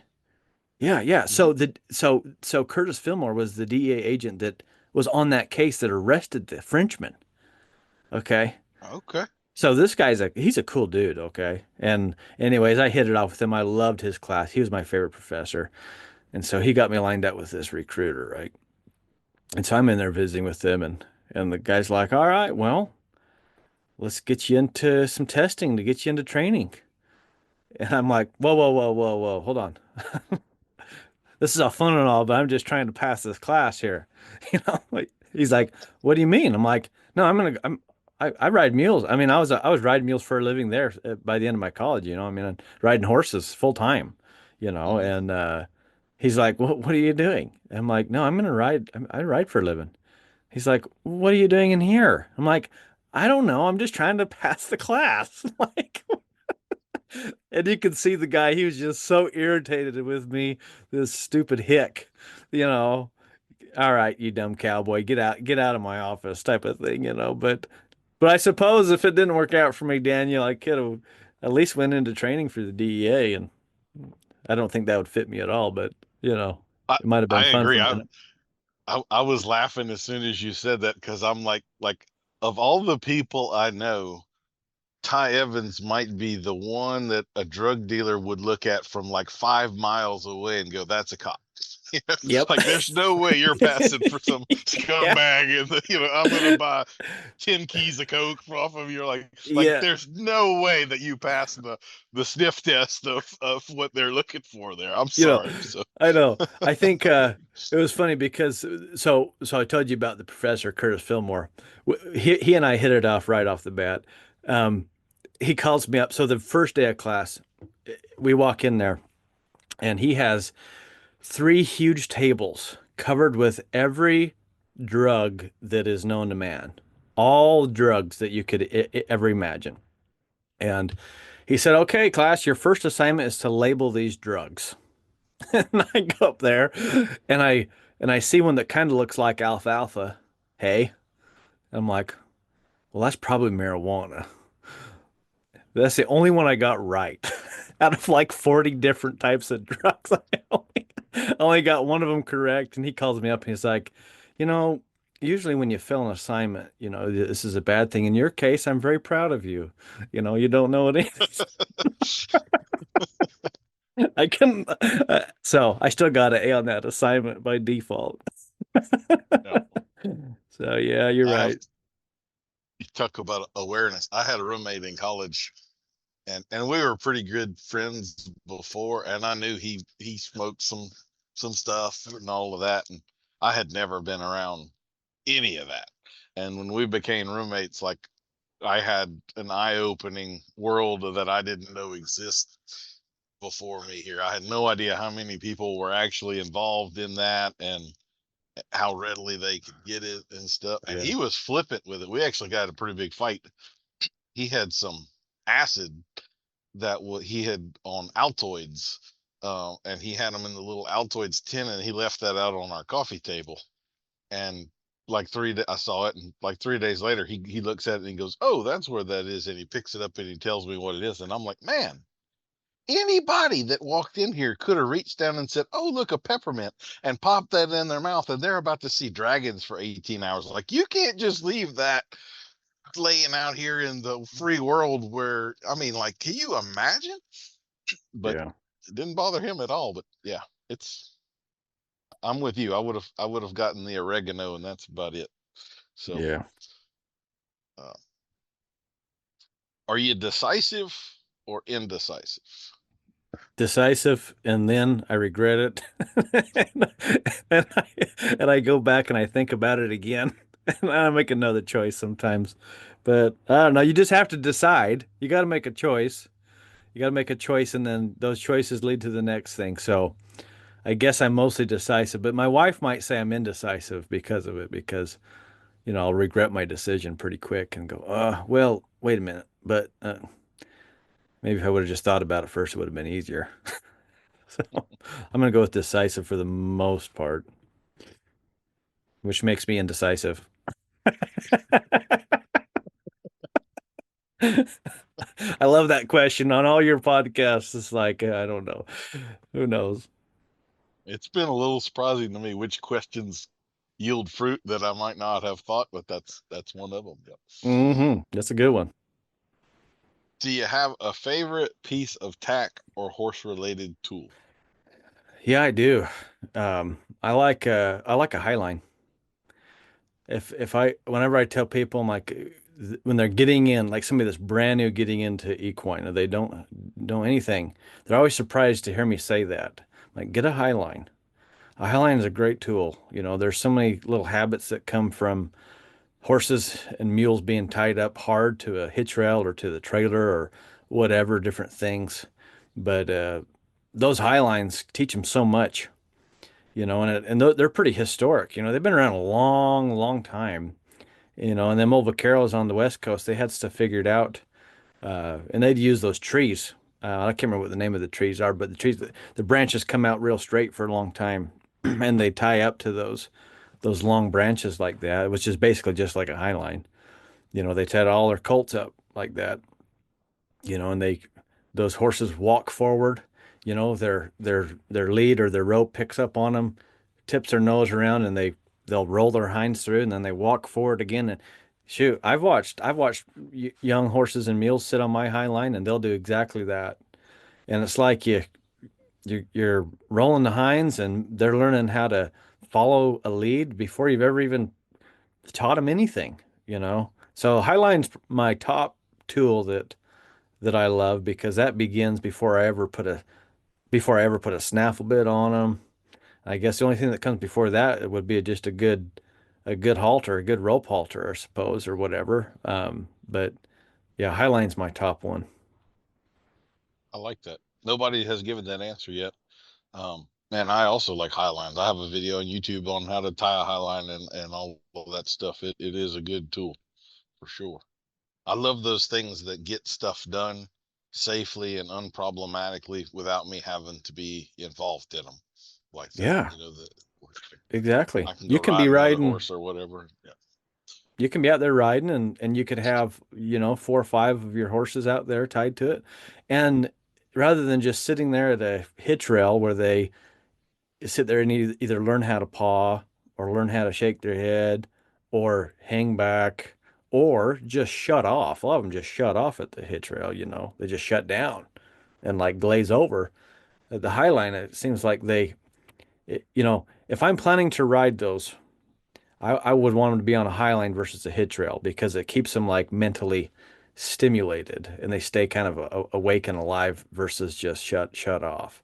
You know, because I've pulled them off the hitch rail too at times, and it kind of takes a minute to wake them up a little bit. You're like, hey, knock knock, anybody home? You ready to think and kind of you ready to have a conversation here? It takes them a minute, whereas the Highline they just seem to stay fresh on it. So, and then it's part of life for me. You know, I do clinics you know 8 or 9 months a year, but then I do a lot of packing and we do a lot of camping and then I help a lot of ranchers and stuff whenever I'm home and around. And the high line is part of life. My mules and my horses are going to be on a high line quite a bit. You know, that's how we're gonna keep them when we're on a pack trip. They're going to be on a high line all night. Some of them all day too. When we go out for a day ride, I'm not going to take the whole pack string, right? So a high line is definitely part of life, and they don't seem to pause bad. You know, they have that freedom to go, to move, so it seems like they make the choice to stay. Whereas if I got one just tied to a trailer all day, for example, you know, and they don't know how to stand, they don't understand. They're gonna start pawing. They're gonna paw my trailer up. They're gonna paw a hole in the dirt and whatever. So yeah, Highline's a great tool. I think everybody should put a Highline up. That's a great tool to have. And you don't have to be any type of expert. You don't have to be like any type of advanced horseman to use that tool. If you know, learn how to put it up, and it's not hard. Like you said, you got a YouTube video of it, and it's not hard to find other videos, other instructions of how to do it. And the most novice person can put up a high line and use it and get results out of it. So I like that for sure. I guess I'll ask. So my highline lives in a 5-gallon bucket. And that was one of those things I didn't have for a long time. And like that was I'd have to untangle things and find this because my sons had found a piece of rope and now it winds up 100 yards. So now that I have this self-contained bucket, like that's been a serious step up in convenience of my highline. Now I just grab a handle and it's all right here and boom. So do you have any highline tips of things that you do that like makes your life better for that? Well, I'll speak of yours real quick though. Your bucket idea is a great one because you said it's a step up. It's also literally a step up. Mm-hmm. And that little bit, just turn that bucket upside down, whatever, that little what, foot and a half or whatever it is. That's all you need just to get that much higher up in the tree or whatever. But no, I've used all kinds of different hardwares and different ways, tying the prusik knots and all types of stuff. But I found these swivels, these swivel rings, and the swivels do wear out for sure. Typical, anytime metal's on metal, it's going to wear out. So you got to pay attention to it. But before they wear out, they're great tools, and I like that because then your lead rope, having that swivel, your lead rope doesn't get all twisted where if it's tied hard, it might. And I don't usually have hardware on my lead ropes either, so I don't have a snap that swivels on my halters for the most part. So having that rope tied to your halter hard, and then if it's tied hard to the high line and the horse or the mule goes round and round, it's going to twist. Next thing you know, you come back over there and their head's sticking up. You're like, oh, geez. So those little swivel rings, and you can get those like at well, I get all my stuff as far as that kind of thing goes from Outfitter Supply. Look up Outfitter Supply. They're in Montana, and they sell great gear for things like that and all kinds of stuff. So, but good rope makes a difference. I can't. I wish I knew for you, Daniel, for your listeners, the type of rope, the name of the rope that I use. But it's a good rope makes a difference too, because if you get a rope that has too much stretch, you might think it's tight and then you come back an hour later and it's draping down and then things do get dangerous. So you got to have rope that can get tight, stay tight, but also has the flexibility if they pull on it that it's not going to, some of that rope that can get tight and stay tight, they can snap it too. So I'll have to do some research on that. I can't remember what it's called, but good rope makes a difference. I've been thinking about for years doing a tutorial on nothing but rope. Like here's Yeah. the varieties of the different kinds of rope that you can get, and here's the pros and cons of them, and you know, like if you wanted to have this application, this rope makes sense, but that rope's going to be a nightmare because of it, that kind of thing. I don't know if anybody would ever watch it, but it seems I see people using a poor choice of rope all the time. So there's a need for the knowledge anyway. Oh man, well, it does make a difference. Let's just take lead ropes for example. I've tried all kinds of different lead ropes. I mean, and if you'd come up and said, "Hey Ty, try this. I think this is really good." I'm not afraid to try. I'll try it all because I'm always looking for a better rope. And that's part of me, growing up in the buckaroo culture. We're always talking about rope. We're always roping something, talking about rope. And so some guy will say, "Well, I tried this, I tried that." Well, we're up to listen to it for sure. But a good lead rope makes a difference. A good feel on that lead rope makes a difference on how they operate. Like you could go to any tack store and get those nylon, I think they're nylon, yeah, nylon lead ropes, and man, they're the worst. The braided kind of stuff that'll burn your hand. Yeah. It'll burn your hand or it burns itself together. I mean, I guess if you have nothing, you just need to tie them up. Okay, whatever. But, I can't get any work done with that thing.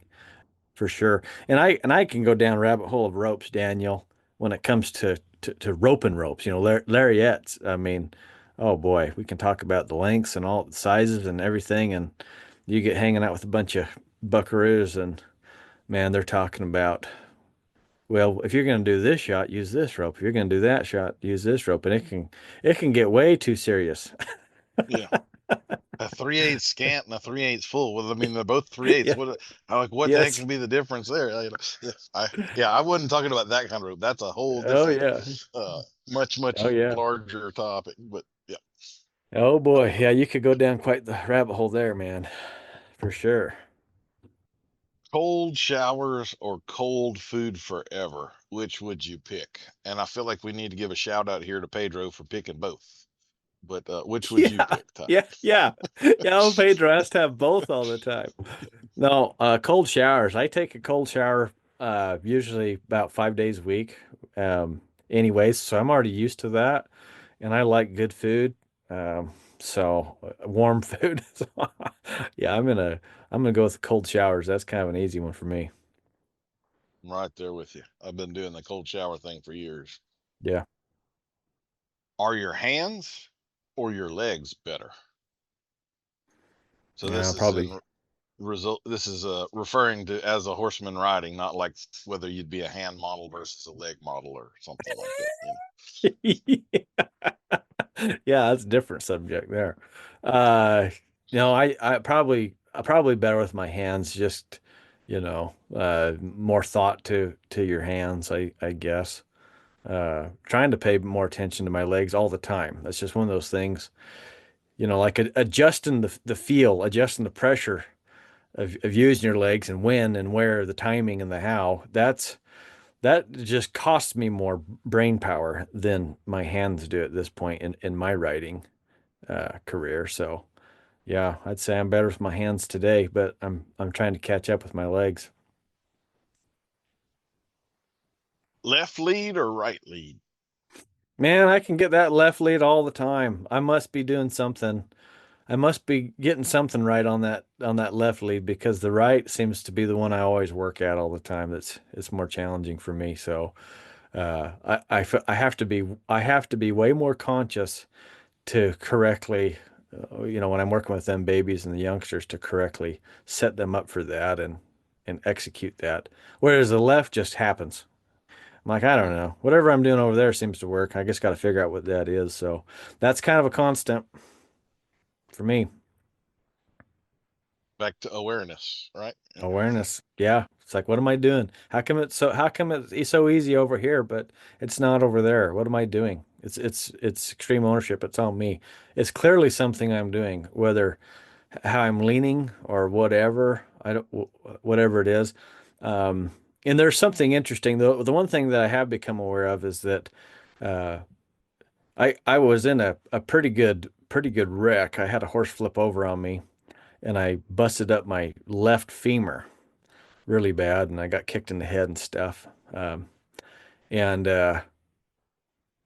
and at that point, I didn't use it for like 6 months. So my left leg was as skinny as like my forearm, and my right leg was like, boom, it was a big boy. It was thick, right? And so I often think, well, it's because of that, because I get back, I can, I'm a little bit better at using that right leg, to help drive that hip over. Is it because I'm probably more prone to now lean on my right seat bone? What am I doing? But there's something going on there, Daniel, that I'm trying to figure that out myself. And it's not like I can't, it's not like I'm having problems with the right lead. It's just that left, like you asked, the left lead just comes so dang easy for me. Whereas the right, I got to be a little bit more thoughtful. So my follow-up question there, you kind of did address it with the injury, but are you right or left legged? So like if I threw a soccer ball in the grass and said kick that as hard and as far as you can, which foot would you kick that with? It'd be my right typically, but for a while there, it changed up because I was Okay. I was heavy on my right for so long. And after my injury, I realized that, oh my gosh, what are you doing now? Because I think after that injury, had you done that to me, I probably would have stood on my right and kicked with my left. Probably. Okay. Just out of the habit of being on that right for so long, just so sticky over there. Hmm. Um, but yeah, I don't know. I'd probably want to kick with my right now. I could send it sailing with my right leg. My left leg still be like, it'd still be weak, and go in the wrong direction probably.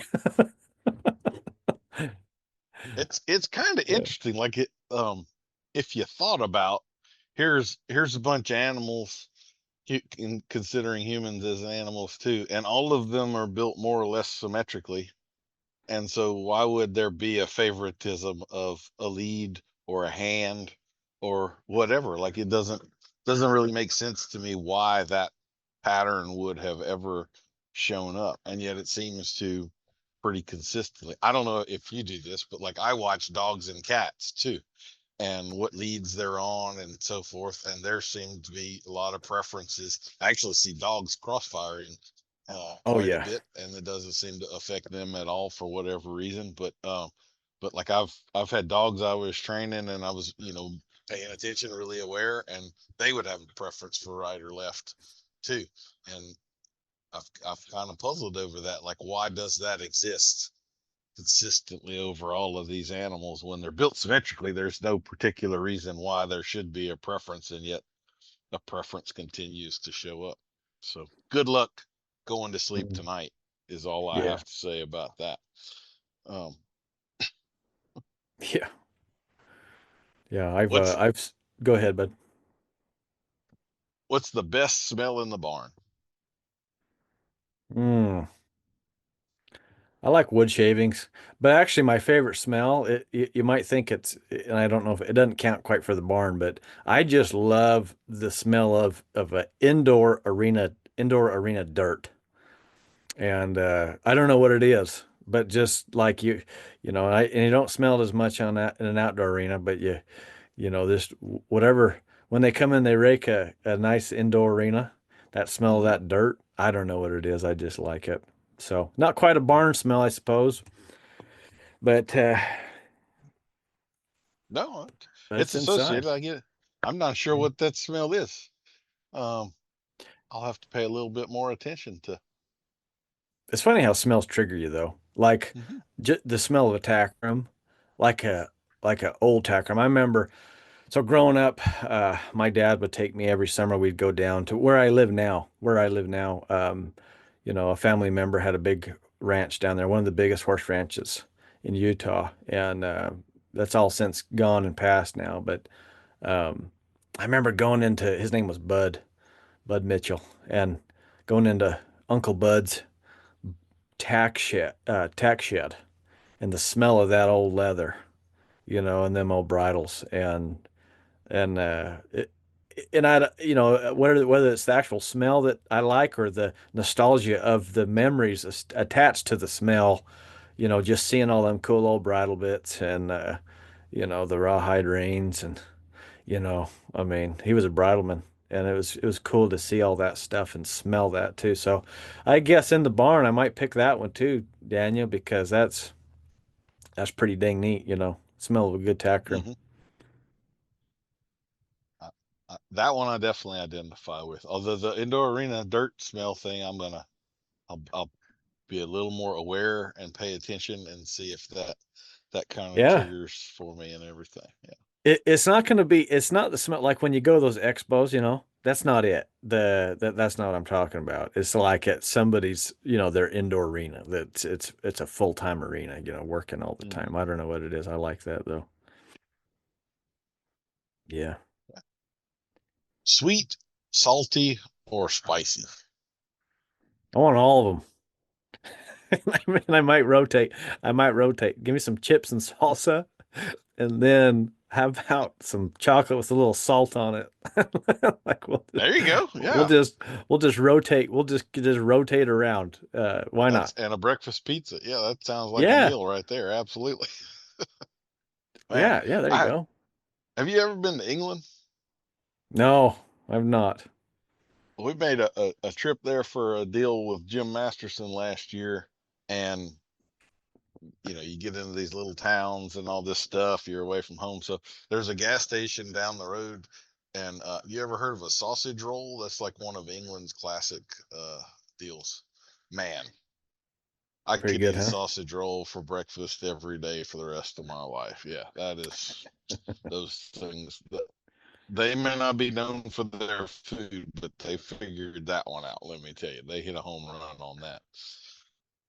And then our final question for you: what is your favorite dinosaur or deep sea creature?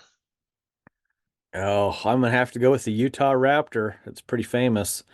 That at least in my state, the Utah Raptor's kind of a. I mean, if you live there, everybody knows about it. So they've found thousands of them there in Utah. So I'm not too much of a dinosaur deep sea creature guy, but I do think those Utah Raptors are pretty cool. Okay. Well, cool. Well, let me do a quick tabulation of your score here.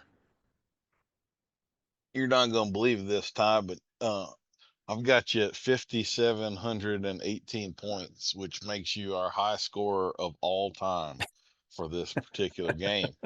Um, and that entitles you to either an awkward silence or a genuine compliment, your choice. Well, you remember our awkward silence joke at Equifest, right? Refresh my memory. I don't. I'm sure I will we as soon as you say it. we were when we were all hanging out together up on the stage, and I was telling of the differences between remember the donkey and the horse in math class. Do you remember that joke? I'll tell it. I'll No. tell it for your audience here. So, because everybody wants to know, everybody asks me the difference. What's the difference between mules and horses? And I say, well, let me tell you about the donkey and the horse. The difference between there, because the mule just falls somewhere in between. I say, okay, so you got the horse and you got the donkey in math class, right? They're both in there, the horse and the donkey. And the teacher says, okay, class, what's two plus two? And the horse shoots his hoof up. Me, pick me, pick me, pick me, pick me, pick me. Right? He says, okay, horse, what's the answer? Five. And teacher says, sorry, that's you're close. That's not it. And so, anybody else? Two plus two, and horse shoots his hoof back up. Me, pick me, pick me. Three. No, not quite it. Well, this goes on. The horse just raising his hoof every second, trying to give an answer. The horse is trying so hard for that teacher. And finally, the teacher says, "Hey, donkey, you've been pretty quiet over there. Donkey, what's two plus two?" And the donkey just sits there for a good long while. And the teacher says, "Donkey, did you hear me? What's two plus two?" Nothing. And pretty soon, donkey goes, four. That's correct. But that's so when people ask the difference, they say you got to think about that. The donkey is going to take 7 to 10 business days to give you the answer, but they'll get to the answer. You just got to hang in there. The horse, you'll probably get there quicker, but you might have to go through a few extra guesses on the way and give them some hints. But the mule falls somewhere in between there. But anyways, that was the awkward silence joke there. So, but I'm gonna make you give me a compliment because I think you was thinking I'd tell you the awkward silence. So I want a genuine compliment from Daniel. I want to know what this is gonna be. Absolutely. But let me, before I give you the genuine compliment, I want to tell you that exact experience, what you're talking about. So let me flesh this out for y'all. We're at Kansas Equifest, and they decided to put all of us up, the headliners, on a coffee talk kind of thing. So we're on a stage, we're mic'd up, we're there to do a Q&A, and this was a little bit of a change in the agenda, and nobody showed up. Like, we're on a stage, we've got this room, chairs, and all this in front of us. There is no audience whatsoever. Not a single person is in here to listen to our coffee talk. And so we cut up and had a good time. Like, those people missed maybe the funnest interview they were ever going to get to witness, because we had a blast just cutting up there with one another. And I thought that was the most hilarious and probably fun interview kind of thing I've ever been involved in, just for the whole deal of, like, Oh, here's yeah. an impromptu thing of the people you're all here to see, and not a single person showed up for it. I thought that was just Yeah, fantastic. yeah. That was So, fun. I enjoyed that. That was a good time, and I've never done that at any of the expos I've done before over all the years. They've never put it together, but I think that was a good idea. For the expo, they should do those roundtables more often. Um, because also a good way, it was a good way to get to know all you guys too. I feel like, yeah, maybe we would have crossed paths and said hi, hello, and waved, but maybe we wouldn't have all got to know each other better. So I mhm, like that. That was a good time. yeah, absolutely. Well, time my compliment for you. Um, One of the things I really have to say is that I love your sense of humor. I think we're pretty on the same page. You're a very witty and quick-witted sort of a guy, and um, I can play with you. So you keep up and you're right there, and we played off of each other very, very well. I also think as a clinician, you're very articulate, straightforward, easy to understand. Like you have all of the qualities that a person would want to have. I've seen you be very patient with people. One of your presentations I sat in on, and when it got a little quiet, I was throwing you some questions to keep the thing going. And I know on the clinician side, it can get a little old answering the same question for the 8,000th time and everything. And you hung with that very patiently. You gave it the same consideration and emphasis and attention that you probably gave those questions the third time that you answered them rather than the 8,000th and all of that stuff. Um, and I also appreciate you have a good sense of humor about the niche that you occupy, the mule side of it and all of that thing. You're doing your own deal, listening to the beat of your own drum and everything, and being successful at it. And so I'm glad that you're out there, and I'm glad that our paths crossed and we got to know one another. I appreciate that, Daniel. I was at a clinic one time talking about answering questions and trying to make it easy for people to learn. I was at a clinic one time and this pair of ladies comes up and they're pals. One of the ladies, it's her first time coming to the clinic, and she's nervous. You've seen it. The new students they're nervous. They don't know what to expect, and they're a little worried. And she comes up. She's telling me about her mule, what's going on, and everything. And the other lady that had been to many of my clinics, she says, "Hey, don't worry. You're gonna have so much fun." And the lady's like, "Well, sometimes I just have a hard time understanding the teacher, understanding the clinician." She says, "No, no, no, don't worry. Ty really dumbs things down, and you'll be just fine."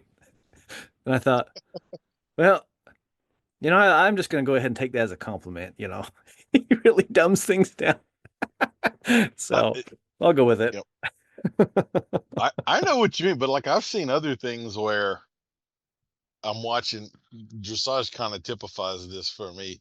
You're watching a really high level horseman talk, and I am absolutely convinced that 90% of the people in the audience do not actually know what they're talking about. And Yeah. they just keep blowing through, and nobody stops and says, "Hey, you keep using this word. What does that mean?" Right. And so, because nobody will stop them and ask, everybody misses out on what they were trying to say because the simple terms never were defined and everybody got on the same page. I think that's incredibly important to do. And I think you do a good job of it. I don't consider that dumbing it down at all. You're just making sure that everybody can actually understand the Yeah. message, because you know if you're only catching every third word, obviously what you get out of it's not going to be very substantial. So Yeah. I always tell my students at the beginning of every clinic that, hey, you can ask me why to anything I do, and I promise you I will not take offense to it. Because yeah, if you ask some people why, they kind of people can get offended, like you're questioning them, uh, or their knowledge or their understanding or whatever. But I tell my students, hey, no, really, please ask me why. Because I know that if you know why I'm telling you this thing or why I'm sharing this with you, the lesson will stick better. And I am the why guy, man. Like I drove my dad nuts, I'm sure, as a child because I asked why to everything. But it wasn't out of a snotty, rude why. No, it was a legitimate, hey, why? And if I signed up for your bit master class and took a course from you, it'd be the same thing for you. Hey, Daniel, so why do we use this and not this? And how come this rein position works and why doesn't this work? And that's how I learn. And I know not everybody learns that way, but it does leave an open door for them. It leaves an invitation that, hey, you know what? If you don't understand this, that's okay. You can ask why. And then the other thing I tell my students too, and I think this is important, or at least it gives me a little out, is I say, hey, you know what? it's okay if you don't understand everything. Like, you don't need to feel dumb because you don't understand everything that we're talking about here. That's all right. And actually, that's normal. You're going to come to these clinics, and yeah, we're doing a 3 day clinic or whatever. Um, but even in 3 days, I'd be surprised if you take home more than more than one or two things that you really glean out of this. If you can get one or two good pieces of information and take that back and be able to apply it and understand why we apply it and how to apply it, I call that a win. I'd rather you take one or two things back than try to take, 10 or 20 of them. There's a big difference. So, and the why question always opens that door for people's learning. So I think that's very important to ask why all the time. Yeah. It's the difference between memorizing 2 + 2 = 4 and understanding why 2 + 2 = 4, so you can come up with your own answer on it anytime you need. Exactly. Absolutely. I Yeah. was also the kid that drove all the adults crazy, asking why all the time. I have Yeah. an uncle that to this day picks on me about that. So, Yeah. But it's a great way to learn though. And nowadays I might not necessarily ask why verbally to everything, but I am thinking why. And even when I by myself and I'm working on something and it comes through for me, why did that just work? So why did that mule or that horse cross the water so easily there? But why did, earlier in the day, why did they not want to cross over there? What's the difference? Is it me? Is it something the way I asked? Was it the situation? Was it the environment? Timing? What was it? I want to know why. And that helps me learn and helps me be better all the time. For me, currently, the big whys come up. It's branding season. I've got invited to a couple brandings. I only been able to make one this spring. But man, Daniel, when you're roping in the branding pen, dude, you got to ask why. Like, what? Why did I just catch there, and why am I missing now? Why am I missing 5 times in a row? Why am I catching 5 times in a row? Like, why? What am I doing? And asking why when you're roping, making those adjustments makes a huge difference. And you go, oh, yeah, get your tip out there, get your angle right there. Oh, pick your elbow up. Oh, well, let go here instead of there. And I think why is a magical question. I think everybody should get good at asking why. I really love something you said earlier, and I think it was when we were talking about the different types of ropes and stuff. But you mentioned how you were always willing to experiment and change up and try this other thing or whatever. And I've been that way too. And I kind of do find there are some people in our business, if you ask them why, they may not really have much of an answer, and often it's because that's how I was taught to do this or whatever. But Yeah. if you ask me why, usually it's because, well, I put that bit on 30 different horses in different stages of training with different personalities. And this was kind of the outcome of that experiment. And so this is why I do it this way now, because it did work in this kind of horse, didn't work with this kind of horse. And so I experimented to get data, and now there's an answer as to why, rather than someone told me and I believed them, but I don't really fully understand what the mechanism here is. I just trusted them, and maybe there's better ways, maybe there's worse Yeah. ways, but this seems to be good enough. That's not really the standard I'm looking for Yeah. with what I'm doing.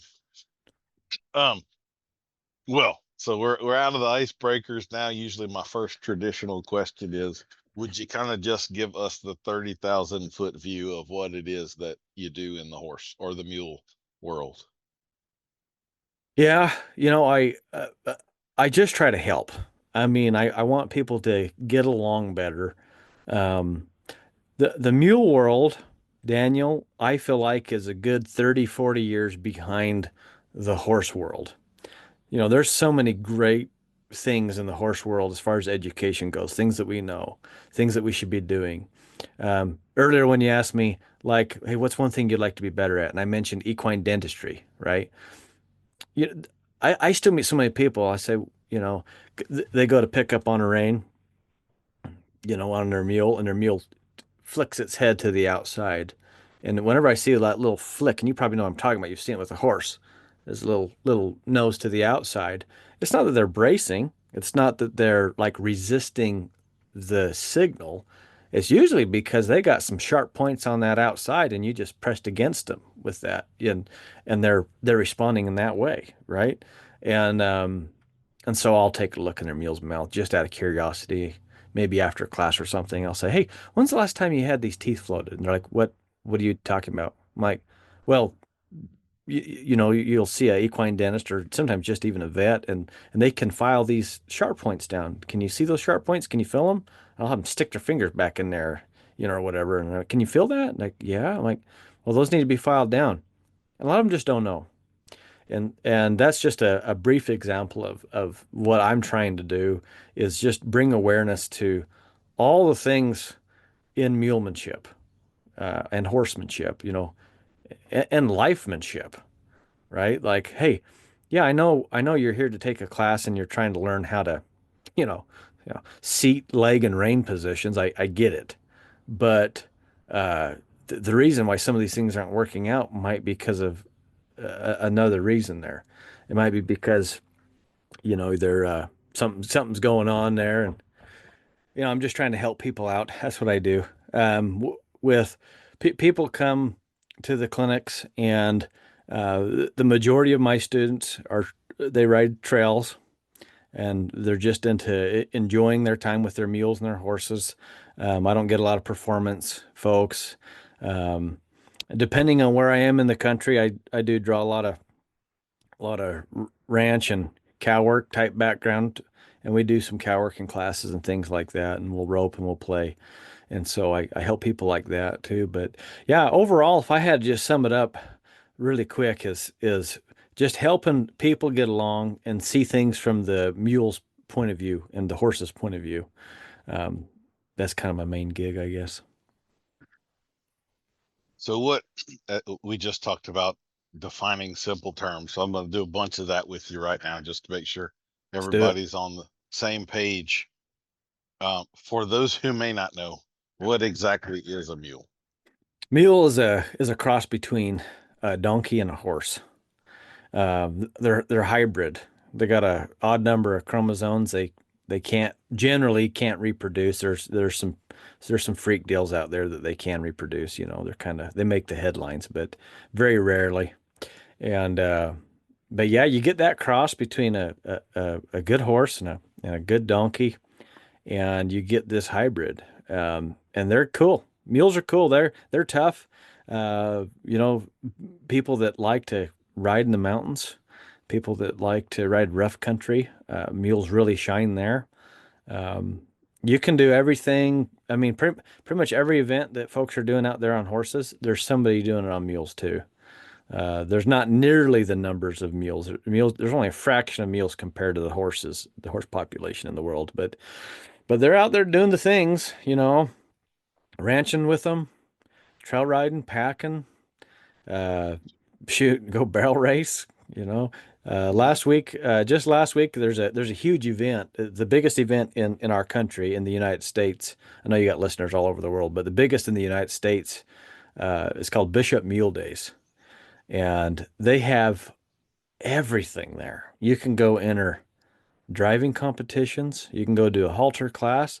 You can go do a packing class, cow working, go cut, go take a cow down the fence. You can go team rope off of them, pole bending, trail. I mean, all they do every event. It goes for a week long, and it's the biggest one in the United States. It's amazing. So, anyways, people often ask me about, you know, they hear different things about mules. There's a lot of funny myths out there. So if you got any mythbusters you want, we can talk about them. But the mules come in all sizes, shapes, and colors. You can get little tiny mini mules that are size of a size of a German Shepherd dog, or you can get big old draft mules, you know, out of Belgians and Percherons, and they're huge, and they're pulling heavy duty wagons, heavy duty driving stuff. You know, you get back east toward the Amish country, and there's still a lot of them that are using them for farm work still every day. But Yeah, I kind of play around mostly with the quarter horse mules. That's mostly what we have is quarter horse mules. And we trail ride, we ranch, pack. That's kind of my main gigs. That's what I do. So so kind of getting back to the genetic part of what a mule is, like what would be the difference between a mule and a hinny, for both genetically and practically? Genetically, there's not much difference. And I guess you'd have to get pretty scientific and get somebody out here taking measurements on things to find out those differences. But I think though even genetically it'd be weird because of the hybrid stuff. You get all kinds of results due to the hybrid. But really the only difference is who's on top, who's on bottom. A mule is when the donkey I is the stud. We call him a jack. Um, and they're out of a mare. That's a mule. A hinny is when they're out of a female donkey, which is called a jenny, and they're by a stud horse. So that's the difference. And you wouldn't the average person, well, even me, anybody wouldn't be able to recognize the differences between a hinny and a mule unless you knew that they were born that way. You can't tell. There's no differences to see, no visual differences to see. Um, the only thing that I've ever been able to kind of get, and this is pretty general, Daniel, this ain't science. This is just, this is just observations, is this. Okay. And I've joked about this, that the mule's Achilles heel in life is they love horses. Okay.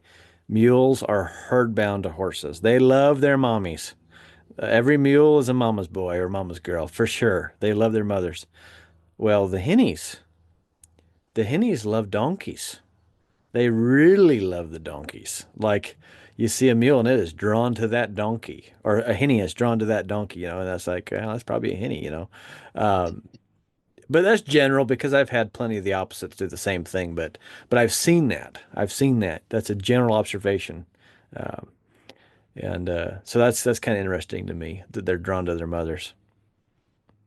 So would you have any preference? Like let's say that I want to go into the mule business or the henny business and start just breeding them and putting mules and hennies out into the world. Is it Would it be preferential for me to get a herd of mares and one jack, or would it be easier for me to get a nice stallion and go find a bunch of jennies and produce hennies, or I no think real? it'd be easier for you to raise mules. Just because from a business standpoint, there's not a lot of folks that, uh, like if you was to hire out a stud, you're trying to pay for breed fees. Not a lot of guys with good studs that want to breed a bunch of donkeys. You pull up to that barn with all your donkeys and say, "All right, I need you guys to breed these donkeys for me," and they're looking at you like, "There's no way," right? Because the studs, they got all their fame, right? The people they get famous and they got all this pedigree to live by. But the guy with the donkey, he's like, "Oh, well, we'll take anything."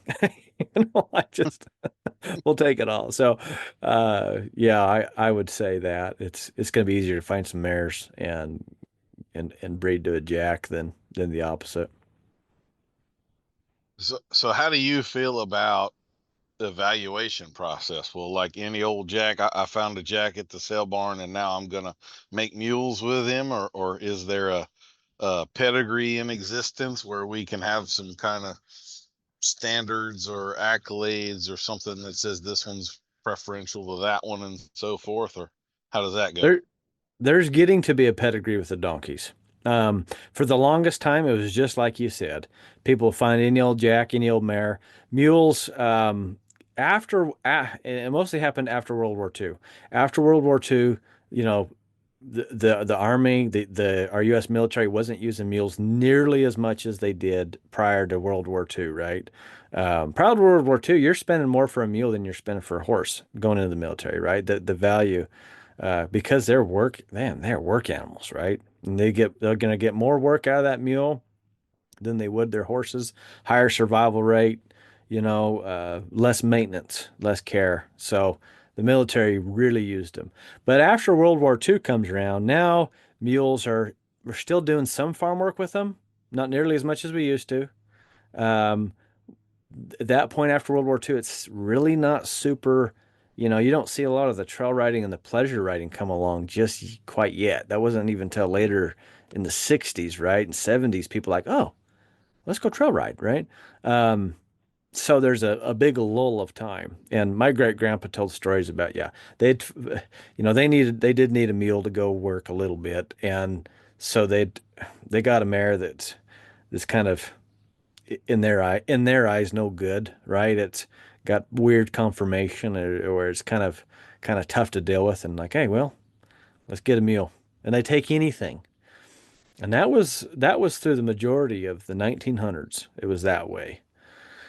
And it wasn't until I'd say the 90s that things really started to change and into the early 2000s, which is really recent history, right? And people realize, well, it's the baby boomer generation. Baby boomers want to go, they wanted to go trail ride. They wanted to go use these for pleasure. They're retired and they had some money and they want some good animals to go trail ride and go do these things with. And so I kind of think it was them that made those changes in the breeding. Nowadays, yeah, you can buy a donkey and it does have some pedigree and they'll tell you some bloodlines. There's a few jacks that kind of became famous. One of them was called Texas Scooter, and came famous there. And so nowadays, if you go buy a donkey and you'll ask about some heritage, some bloodlines there, that's probably going to come up if they want a little claim to fame, right? The choice of mares is making a big difference too nowadays. People are seeing some value in raising some good mules, raising some well-bred mules, and they're seeing that it makes a difference. The mare. Uh, this is just me, Daniel. This you might ask the next person this, and they might give you a complete different answer. But for me, the mare is what is the most important, I think, because that Jack, he's just a sperm donor. That's all. That mare raised that mule or that foal, whatever, right? And so you know, back in the day, like I said, they'd pick their worst mares to breed to them jacks. Well, no wonder all the mules are hard to catch and tough and fighting and all kinds of things because they picking the mares that way. So every mule needs a mother, needs a good mom. And I think the disposition that your mule's going to get is going to come from that mare primarily, I think. So I think that's very important to have a good mare. We have a mare that we use as a brood mare, and she's a half Belgian, half thoroughbred big mare. And I have really flirted with the idea of breeding her to a jack and getting a nice big mule for myself to ride. But that's kind of been the hard part, is finding a mammoth jack in this part of the world that I could practice. Like I don't want to be 20 grand and driving to Minnesota. And, it's not Yeah. easy around here to find the daddy on that Yeah. for that deal. But anyway, I would be open to that. Well, I now think and now the mule industry, in the breeding industry for the mules is changing. That they're catching up a little bit to all the uh, shipping frozen semen and cooled semen and all kinds of different things that's happening now with the jacks. That's where with the horses they've been doing it forever, and now people are like, well, we got a good jack, we can do that, and so that's kind of fun. That's kind of fun that things are getting better for the mule world that way. well, since we're kind of on the genetic side of this right now, why don't we jump back to the bay and sorrel deal? And I don't I don't have a ton of experience with donkeys. I've got a donkey. We've got a bunch of donkeys in pasture. The vast majority of the donkeys that I see are kind of the standard donkeys, so they're like, waist high. They're too small if you would want to produce a mule, but they're all that gray color.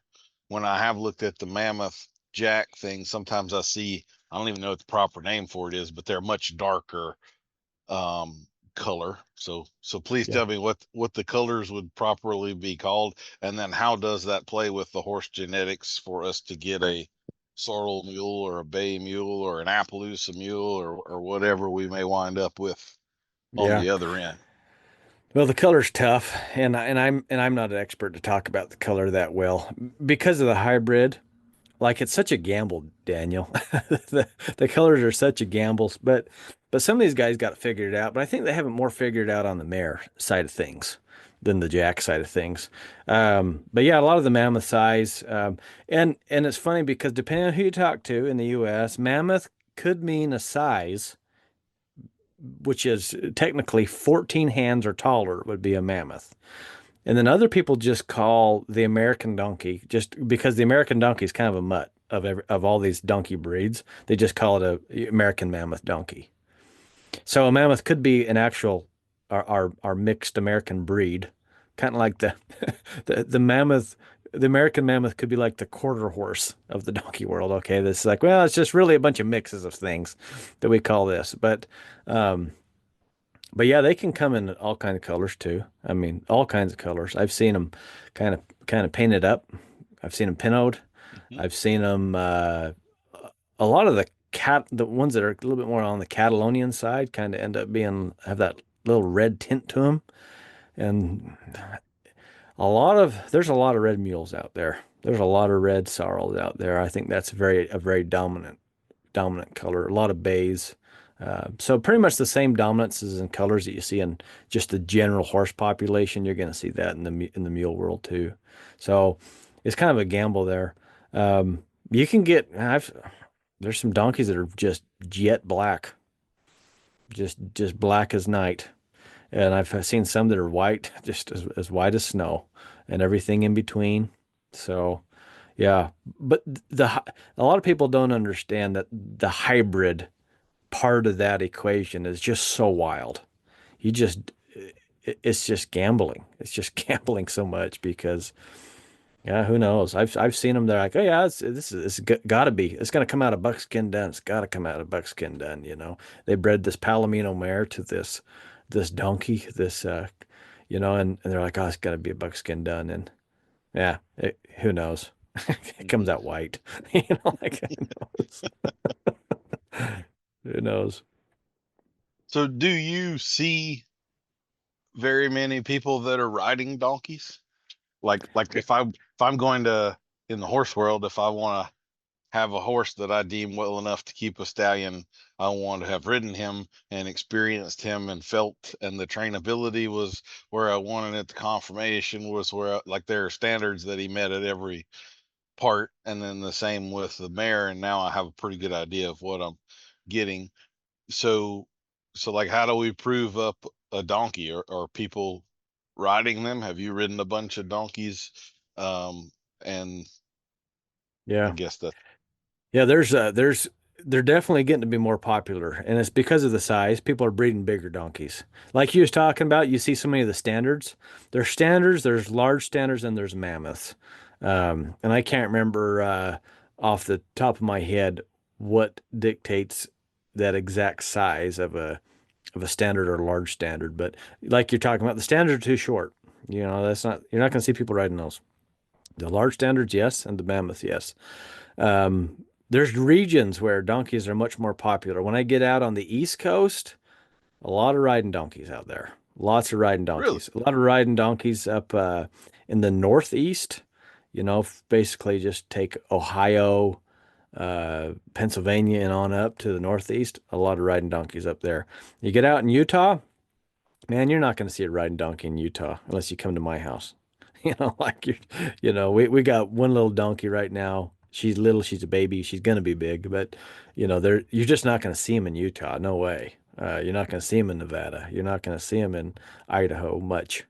Um, but there are people that are riding donkeys. Now, one of the things that's behind in the breeding industry on the mules is with the horses, you got all these studs that are proven. You got studs that are winning things. People taking these studs out and going and doing stuff with the studs, and then they turn them into to a breeding stud. Before, uh, it was just like, well, it's a stud, so breed it. Well, now there people are proving them, and that's really cool. In the world of donkeys, not a lot of people are riding jacks. I mean, it'd take me a minute, but I probably only think of three or four or five people that are riding their jacks, actually proving their jacks and using them. And that's not much considering the whole country of them, right? Um, so that's a big difference too, is yeah, yeah, we got this jack and you're kind of just breeding for blood, not really blood and the disposition of the jack. That's all that people get to see most of the time. But there are a few people. I had a guest on my show named Candace Schauger. She's from Ohio actually, and we were talking about this, and you know, she's riding these jacks. She's using them. She's proving them. And that's really cool. There's a lady in Ohio in Oklahoma doing the same thing. She's using her jacks and proving them, and that's cool because then you can actually see some trainability out of these things. Because although I believe the mare is the most important for raising that mule. I mean, well, you got to look at the trainability of the on the donkey side of things. That really makes a difference. So, yeah, maybe someday it'll change, Daniel, and there'll be more people, doing a little bit better job at this stuff. And I do think that all these we mentioned prices earlier a little bit. I think the driving up of the money will make people take things a little bit more seriously. They're like, Mhm. oh, well, we could raise something actually make some money at this a little bit. It's going to change the industry a little, I think. That'll be interesting to see what happens. I don't know.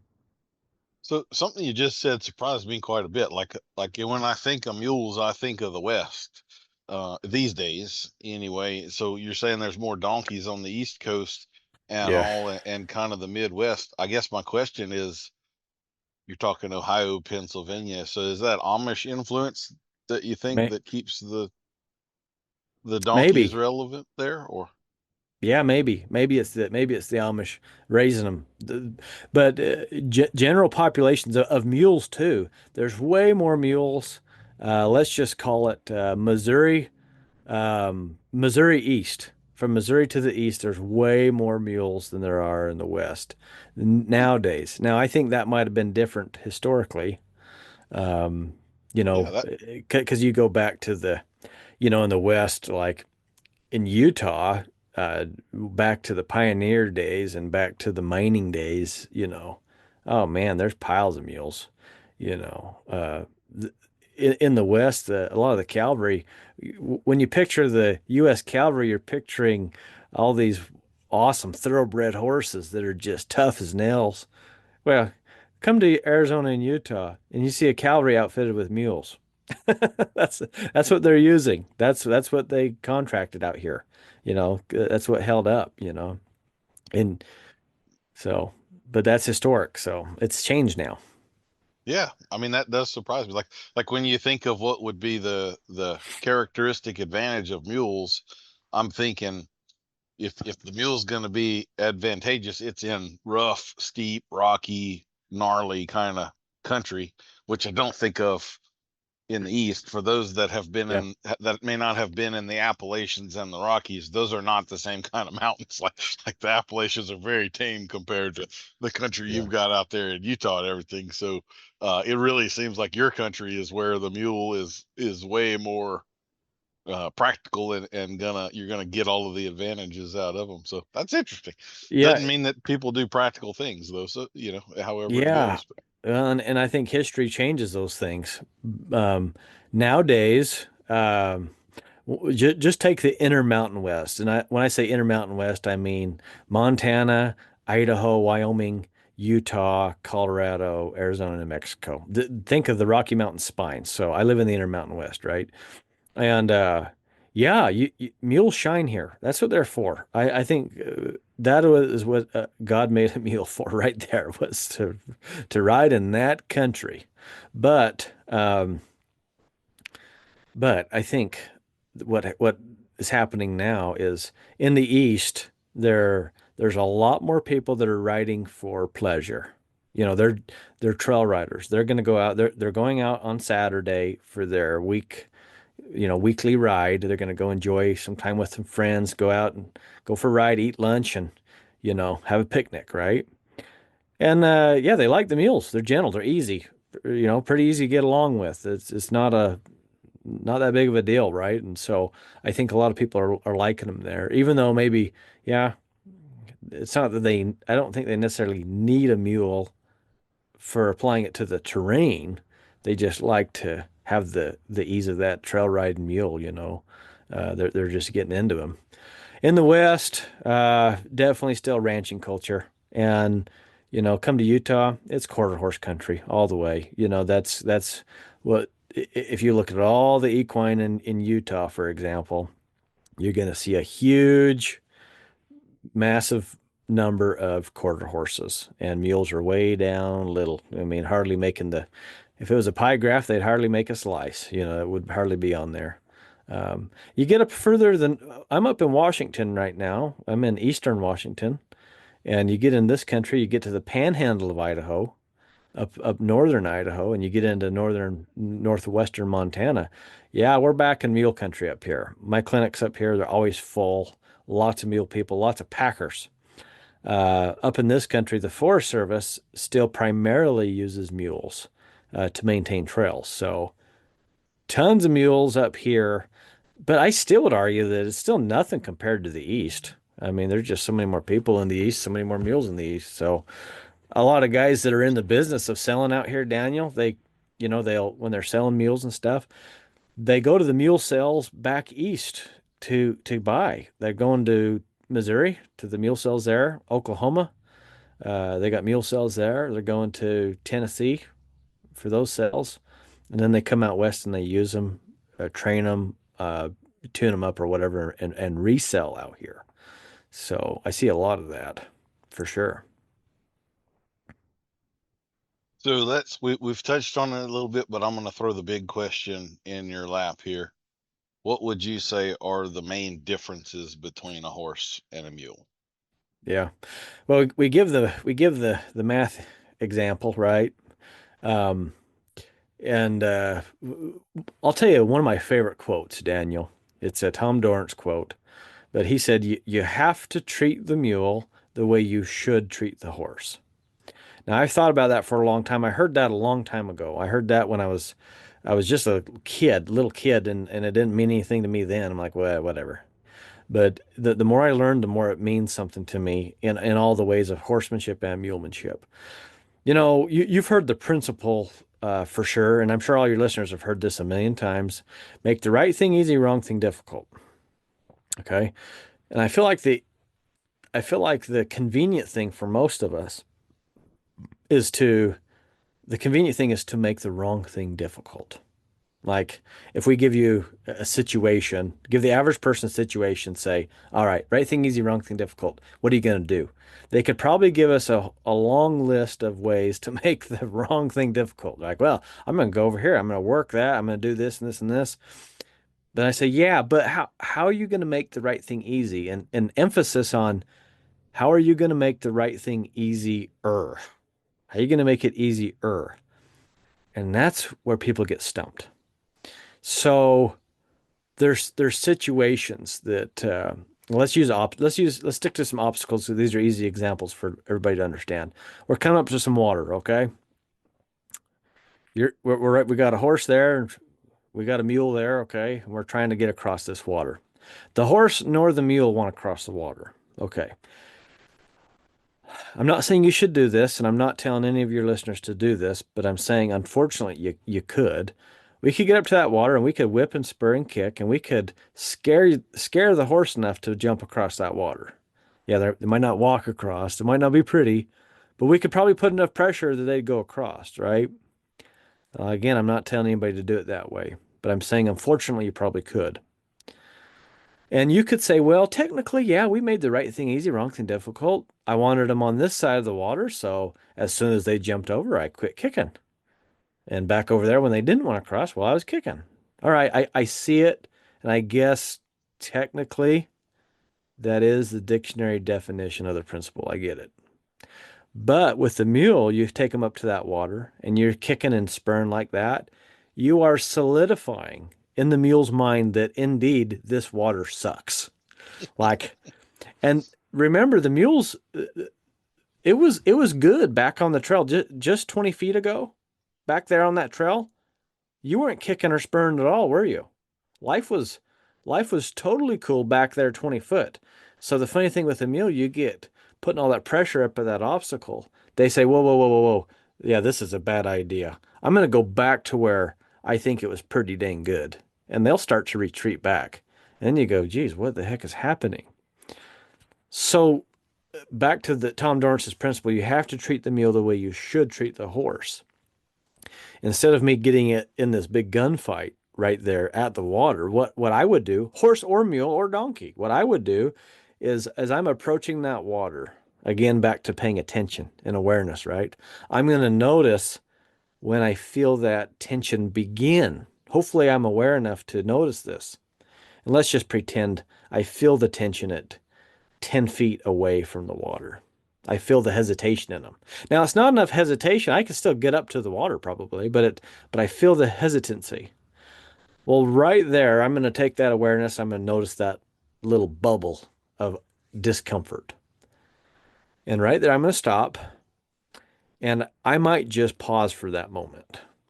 I might just sit there and just enjoy just don't forget to enjoy your trail ride too, right? Enjoy nature for a minute. You can pause and take a breath. And sometimes just me pausing like that gives the mule or a horse enough time to let that tension just go away. They're like, okay, I'm good. And they take a breath and they might even lick and chew a little bit. Life is good. And maybe I could urge forward there and they might go across just fine. But if I feel a lot of tension there still, I'm going to go back to where I just was. And then I'm going to engage things. I'm going to go back and I'm just going to work on good stuff. It ain't like I'm getting after them, right? Like I'm not getting after it. I'm just doing stuff. I'm going to go back here. Maybe I side pass a little bit, leg you a little bit. Maybe I stop and back up a little bit. Maybe turn on the haunches, whatever, anything. Just go do something back there. And I'll come back up to that 10-foot mark where I felt the original hesitancy and I'll pause there again. One thing's for sure, I'm not going to push past that 10-foot mark until 10 foot is good. Because what's the point? What's the point of going to 5 foot if 10 foot they're still scared? You know? So I'm going to check off that 10-footer mark. And pretty soon they're like, yeah, 10 foot's good. I love this spot. And then now I can move that whole bubble forward. And I guess, long story longer, I want to get to where by the time I get to the water, they're already good to go. There's no hesitancy. They're already just fine and life is good. I've assured that going forward is going to produce results. Going forward is going to feel good to them. And by the time I get to that water, they're like, oh yeah, this is better. And then it also solidifies that their last memory of being back further on the trail is actually a little bit more work. It's just a little bit. That's all it has to be, is a little bit more work back there. So, whereas originally, if I just got into that gunfight with them at the water, they're saying, you know what, life was sure a lot better back there. And so I'm just trying to change that up. So that's the a little example of some differences is that I could probably urge that horse across. And if I did that enough times, I'd probably get by. I probably would. I'm not saying you should, but I probably could get by. Whereas the mule, if I got to that first fight at that water, the next water is going to be maybe worse. Maybe worse. It might. I don't know. I've had it worse a lot of times. I go, geez, what did I do? And got to look back on the mistakes I made. So if we kind of looked at that through the lens of like leadership and confidence of the animal, would you say that mules are generally more confident or more insecure than, say, a horse? I Or do you think think that that's is, the wrong take? yeah, I think that's just as general as saying, well, is this horse, what breed of horse is more confident than that breed? You know what I mean? It's so vague. Um, all the differences that you see in horses, you're going to see all those same differences in mules. So that is totally individual, I think. Because I've had some mules that are just so dang confident. I mean, they can just take on the world. I've been in, situations with a bull, with ornery mother cow, and that those mules just like, no, no, no, cow, you're not getting to me. You know what I mean? And they will just run that cow off. I've been with other mules, and they're like, peace out.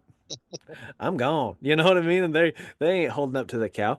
With horse, I've had the same experience with my horses too. I've had some horses that are like bulletproof. Nothing's getting past them. They're good to go. And I've had other horses that are just the biggest chickens, and it's hard to build that confidence. So, this all the tendencies that you see in horses, all the mannerism, behaviors, traits that you see in horses can be manifest in mules too, for sure, high or low. Um, they do have their mindset is much more processing.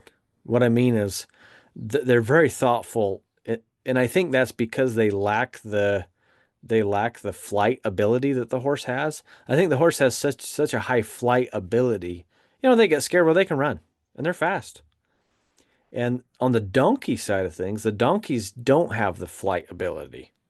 They can't run that fast. They can run, but they can't run that fast, right? Um, so they have to utilize different skills. And, like the donkeys, you'll see them pause. And I always joke, I already said this on here, but, with a donkey, give them 7 to 10 business days and they'll get back to you, but the point is they really think through things.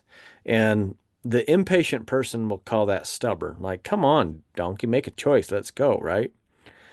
And we might mistake that for some stubbornness when really it's just over thoughtfulness. They're just like, what is the profession? They're like the insurance adjuster.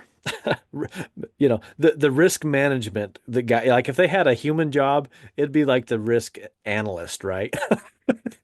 That's what a donkey is. Like, oh, what's the risk of this? If we make this choice, they got to weigh out all the options.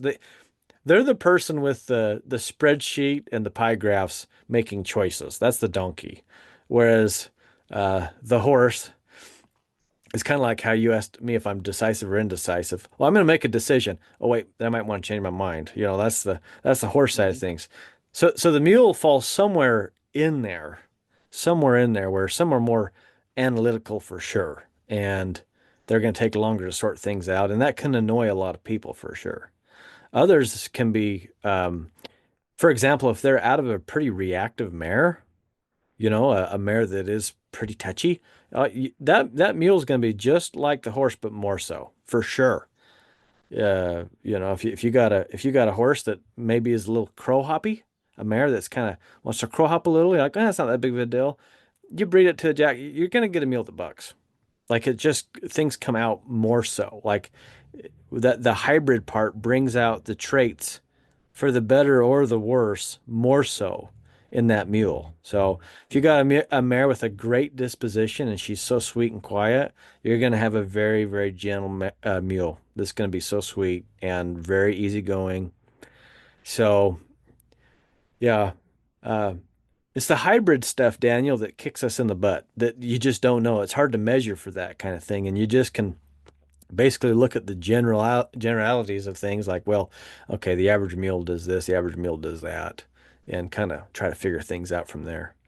And then you throw the breed differences in, right? So is there a difference between a thoroughbred and Arabians? All day long.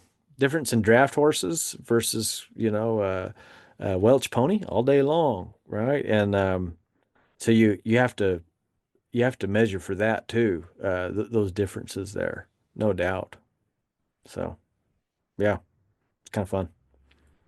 So you mentioned Tom's quote about having to treat a mule the way you should treat a horse. My similar quote, I think, is a Ray Hunt quote, but it is that a mule is just like a horse, only more so. And I guess Yeah. that sort of exemplifies that expansion of all of those things. I have not ridden a ton of mules. I have probably started a few dozen of them, and really the biggest difference that I would say I see in them is that they just are a little slower. They take me a little longer to get to the same place because you kind of do have that processing time in there. Um, I also, from the clinician perspective, and you're talking about awareness and attention and all. I think one of the hardest things to get people to recognize in their horse or mule or whatever is those moments where they're thinking, and you need to just hold tight. This is not the point that you want to distract or add more, or you need to just not get in their way and let them process. And people tend to have, they'll ride horses for a couple decades before they're recognizing that that's what's happening in this moment, and you need to process. And so to me, the mule part of it, because they process so much more, it's almost like a superpower for your people that are learning mulemanship, because they're gonna be years ahead of the horse person in figuring out what processing looks like.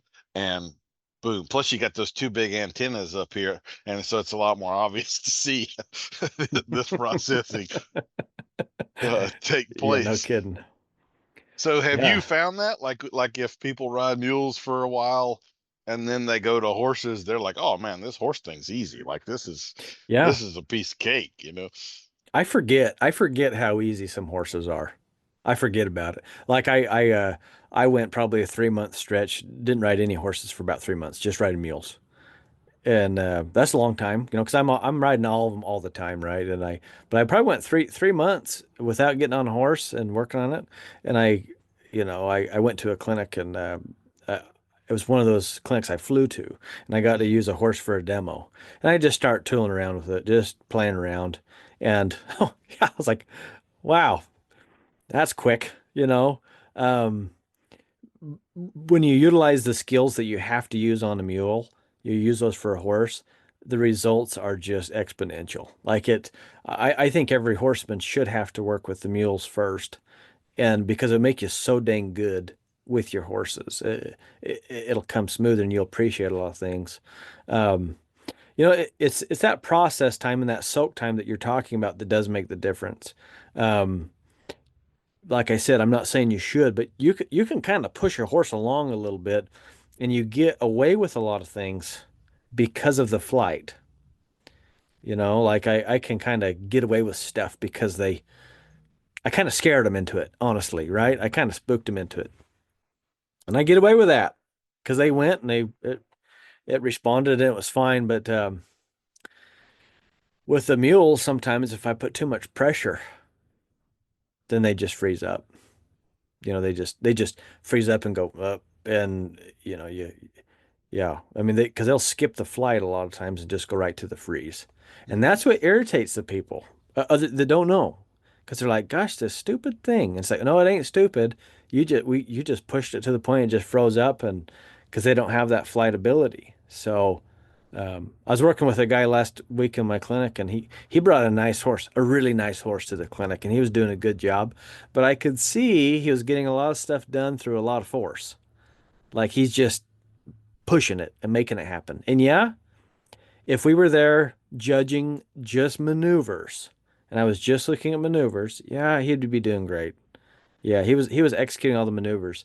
However, if we were judging the horse's frame of mind, if we were just judging the horse's mental state, we would it would measure in the flight. I know it would. It was on flight. Now, not in a flight as in run away, but it was in the flight. And I'm always thinking about that gauge on all my mules and my horses. You got that sweet middle ground, that optimal learning frame of mind when they're just right there in the green zone. And it's just good.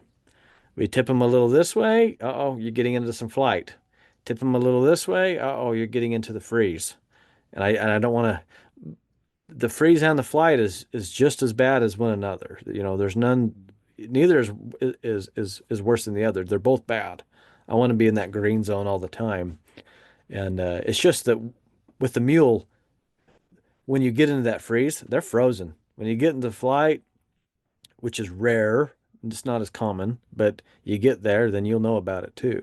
So you just got to stay in that green zone all the time. And that's what makes a good horseman is reading that. You talked about just soaking and just leave them alone, you know. Uh, one of my mentors, he says, "Hey, yeah, you just have them soak and smoke a couple of cigarettes. And I said, I'm like, I don't smoke. It's like, well, the time that it would take to smoke 2 cigarettes, leave them alone. And I'm like, okay, well, I don't know. I don't know how long that takes. I guess it depends on how much of a dragon you are. But the point is to be quiet and leave them alone, let them think, let them learn. And that stuff, that's like, compound interest when you do that. They learn very quickly. And so I guess when I take the time early on with the babies, with the young ones, the colts, I take that time and I help that mule get into the learning frame of mind and basically help that young mule learn how to learn. Then by the time I'm more advanced, it's clicking along, and there wouldn't be any difference in the horses and the mules, Daniel, later on. Uh, but I think it's that early stage that if we can just really dive into that and get good at helping them learn to learn, it's going to benefit us. It doesn't matter if you're riding a mule or a horse. It'd be the same thing with a horse. Get that horse in that learning frame of mind early on, and you are set up for a lifetime of success. If early on you're getting stuff done out of intimidation or a little fear, getting into the flight too much, it's going to catch up to you later on. It's going to catch up when you're in situations. So, and for what I'm trying to do personally with my mules, we're going to be working cows on the in this canyon country. It's tough. It's hard. Not only am I trying to keep a hold of that cow and track that cow, but we're also navigating terrain that's very challenging that I need that mule to think through it and pay attention. Because I can't afford to have them get busted up way back in. It'd be a bad deal. A misstep is a big deal back there for either of us, right? So I want that mule in a good frame of mind. I want him thinking, and that all starts way back in the beginning, just like you said, way back in the beginning. Um, Ty, I think it's about time I need to bring our sponsor up before I forget about them. Go ahead and pay the bills for the episode here. So let's Yeah. get into this one. As usual, we try and pair up a good sponsor with each guest, and I found a very unique one that I think kind of goes with this one pretty well. So our sponsor for this episode is Don's Donka Goats Are Us. You've heard of mules and maybe even Z-donks. Let me ask you, have you ever wanted all the brains of a mule, but more agility and quickness? Through the modern advances in GMO and reproductive technologies, we're now able to bring you the world's first long-eared hybrid that's hypoallergenic, agile, and quick, and has the coolest name on the block, the Donka Goat. Our founder, Don Quixote, was a lifelong mule enthusiast. His only complaint was that traversing 20 miles in rough country sometimes took a lot longer than was convenient. One day, Don was riding along in a canyon. He was pretty sure he'd left the water on at the corrals, and the winding route he'd have to take back to the home place would take him another 7 hours. He looked up and saw a mountain goat carelessly ambling over the top of the ridge Don and Bello were spending 5 hours to go around. The thought hit him just as a rock falling from the cliff face did too. Turns out Don didn't leave the water on, but the ideas flowed like water, and Don hit the local library. 14 years later, and we're ready to sell Donka goats to the public in limited quantities. Let me ask you, if you had an animal that was as agile in rough terrain as a mountain goat, trustworthy, had the longest ears imaginable, a 1 in 4 chance of having horns, would you be interested? What if I told you that this animal was also hyperallergenic and could produce wool? Well, our Angora Donka goats are the top tier of what's available in the current world of ridden hybrids. We can't tell you more because Daniel charges by the word. So look us up and find out all the cool things about Donka goats. Don Quixote is waiting for you. All right. Man, that's awesome. I Bills are was paid. really excited. I've been so excited for the sponsor part. I'm like, oh, what did Daniel come up with, man? This is gonna be good. But you blew it out of the park. That was even better than I thought. I hope I didn't disappoint. Thank you. That's awesome. I want one. I need to get one of them. It sounds fun, doesn't it? Can you just hopping around on a cliff's edge on a on a mountain goat? That'd be There's fun. been so many times I wish I could ride a mountain goat. Like, you know, in those high mountains in Utah, like those mountain goats, it's crazy what they go up. It's just crazy. I'm like, that would be sweet to ride. I'd probably do too much. I'd probably push the limit, but that would be cool. So maybe So there's a chance. yeah, you were talking earlier about fly fishing and packing and all of that stuff. I like to hike quite a bit, so I love riding the horses, but I like backpacking and all that kind of stuff too. And for a long time, I have wanted to get into the pack goats. Are you familiar with that at all? Oh yeah. Oh yeah. Yeah. Yeah, it's a big thing out here, man. It really is. You come up on them and these guys got these goats and they're like their little buddies, you know. Hmm. They're just like their pals and they'll follow them around everywhere. They don't Hmm. even like lead. They might lead Yeah. one and they're just all their little friends just following along. You You don't have to know, bring any food for them because they just forage eh, right along the trail as you it's, go. you wouldn't need Yep. that bucket for the high line anymore. You could just put up your little you have to bend over to put your high line up. Oh, I don't want 20 of them or something, but I think five or six would be pretty cool with, and each goat can carry like 50 pounds. I mean, it would be, you know, I Well, saw, and if you get hungry, I mean, yeah, there's, you yeah, yep, know, little there you go. cabrito out there. There you go. So the only thing I haven't seen is like, I would also want the option of I'm going to ride a horse and the goats are going to follow me. And I haven't Yep. necessarily seen anybody do that, but I don't really see why you couldn't. And if it didn't, you just bring one border collie with you and he keeps the goats herded up to you. And there you are. Right. I mean, uh, My buddy went on a pack trip last year, and he went with a guy that did pack his goats. So they rode their mules, and they packed the guy's goats. And I said, so what was that like? Like, how was your experience? And he's like, yeah, those goats just followed along, like they just love the mules, like their friend, like they just follow the mule along. And the guy kept his mule out there with all the goats, like they're all like mhm. it's their little herd, their little herd. So and yeah, whatever you're into, I don't know. I don't know what it is about. I'm assuming it's the same with mules, but like goats and horses go together like peanut butter and jelly. I mean, they just pair up naturally. I've seen where we've got goats out in the pasture and the horse will walk over and straddle the goat and scratch its belly on the goat's horns while the goat is grazing, like just using him to scratch his belly. Yeah. And the goat doesn't care. I mean, it's just, it doesn't make sense, but they just go along, they get it. So, uh, We had a goat named Dave.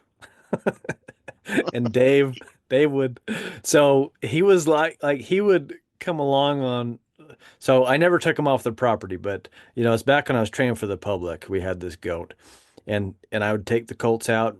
We just had like 40 acres of just sagebrush. So I'd go out and ride around the brush and old Dave, he'd just follow me along like he was just a dog. He just come along and hung out. I had to get rid of him though because all my clients would come over and they got their brand new trucks, their nice trucks, and old Dave thought he better jump up on the hood of every truck and take a crap. So that got me in. That got me in. Yeah, my clientele went down that year because of Dave. He would jump up on their hoods and oh my gosh, Dave. So we got rid of Dave. well, speaking of packing, why don't you tell us a little bit about packing mules and any differences? And you're probably going to bring this up. So a further question I was going to ask you would be about some of the conformational differences between a mule and a horse because they aren't built just the same. So, like, do you believe in let's pack this young mule for a year or two before we ride him? I know that some people take that path and all. So, how does packing fit into the Yeah. picture for you? You know, I love packing. Packing's a big part of my life. I've packed my whole life. I grew up, you know, my dad taking us on pack trips. We go back in and fish and or hunt, packing out elk, packing out deer. So it's a big part of my life, and I love it. I wish there's just something about going out and living like a hobo for a week, on the back of a mule, and just being out there. And there's something that special about like just having everything on your mule like that. Like it's your whole camp. They're just going like that. I love it. But as far as the training parts of things, I actually like to get my colts riding first, for the most part, before I pack. Um, I will often ride the greener mules, the younger ones, and I'll pack the experienced one. And the reason is, um, if I'm riding that greener colt, and let's say I'm pulling a pack mule or two, and I get to a situation, and I need to kind of work on that youngster. Well, I'll use that opportunity. I can just drop my lead rope, and the good old pack mule just going to go eat some grass and stand around while I do a little bit. Um, and I've got along better doing it that way than the opposite of riding old reliable and packing the youngster. You know, packing the youngster. Situations come up, and it's easy to start making poor choices. Like I got to get to camp, and well, we already talked about like the water example. Well, it's pretty easy just to drag one across the water, and you shouldn't do that. But it can be tempting to do that when it's the other way around. Um, and then also, I have seen way more packing wrecks than I've seen riding wrecks. And that sounds crazy to even say because there's a lot less people packing, but oh my gosh, the wrecks that people have packing. So what I've learned is that if I can get my young ones riding pretty good and they're doing well, and they can carry me around, and they're used to me moving around and throwing my rope, and uh and I've worked on stuff, then the packing comes pretty easy. So I'll do that. However, what I do like to do, Daniel, is I like to pony all my colts out. Like just they can wear a saddle or something, but I'm not necessarily packing my camp on them. And they might pack a little weight. Like I was telling you about the sheep guys and the cow guys. I'll pack salt and stuff on them before I ride them, and that does them a lot of good. Packing salt, man, that's a great thing to do because they get used to packing some weight, and it's hard to overload. Well, at least how I do it. It's kind of hard to overload salt, you know. So you're not going to push it too hard, uh, because you can only fit so much on. It's just the way the bulk of it. You just can't. It ain't like I can throw 300 pounds of salt on there and get away with it. I'm not going to get away with that. So, anyways, I like packing salt on the babies sometimes. Um, but yeah, they seem to go pretty good. As far as the conformation stuff goes, there might be some differences in what people prefer for the riding or for the packing, though. For the riding, um, I like a medium bone. You know, just think of suspension. And all the same conformation things that you kind of like to see in a horse, you kind of like to see that in a mule too. There's a differences and how they're going to walk and how they're going to step based on all that conformation. But for the packing, like if I'm talking to a commercial packer or some of these Forest Service guys, they like the half draft or the quarter draft mules, heavy boned, thick. They like them thick and short. Uh, you know, um, Not thick and tall, because they got to load these packs, right? Uh, and not too short to where they're catching panniers on limbs and stuff and deadfall. But so they kind of like to see them about 14 to 15 hands and heavier boned, which for riding I don't I got one mule that's pretty heavy boned. Somebody might say she's medium heavy, and you feel it. It's a difference. That's not great suspension. It's like driving your pickup truck around all the time versus driving a little car around. There's a difference for sure. So, but when you're packing, they'll hold up longer, those heavier boned animals, and they can take the hits. So, uh, the conformation on mules, though, just generally, Daniel, is kind of wild. Back to that hybrid stuff we're talking about, man. Yeah, you just never know. Who knows? Who knows what you're going to get?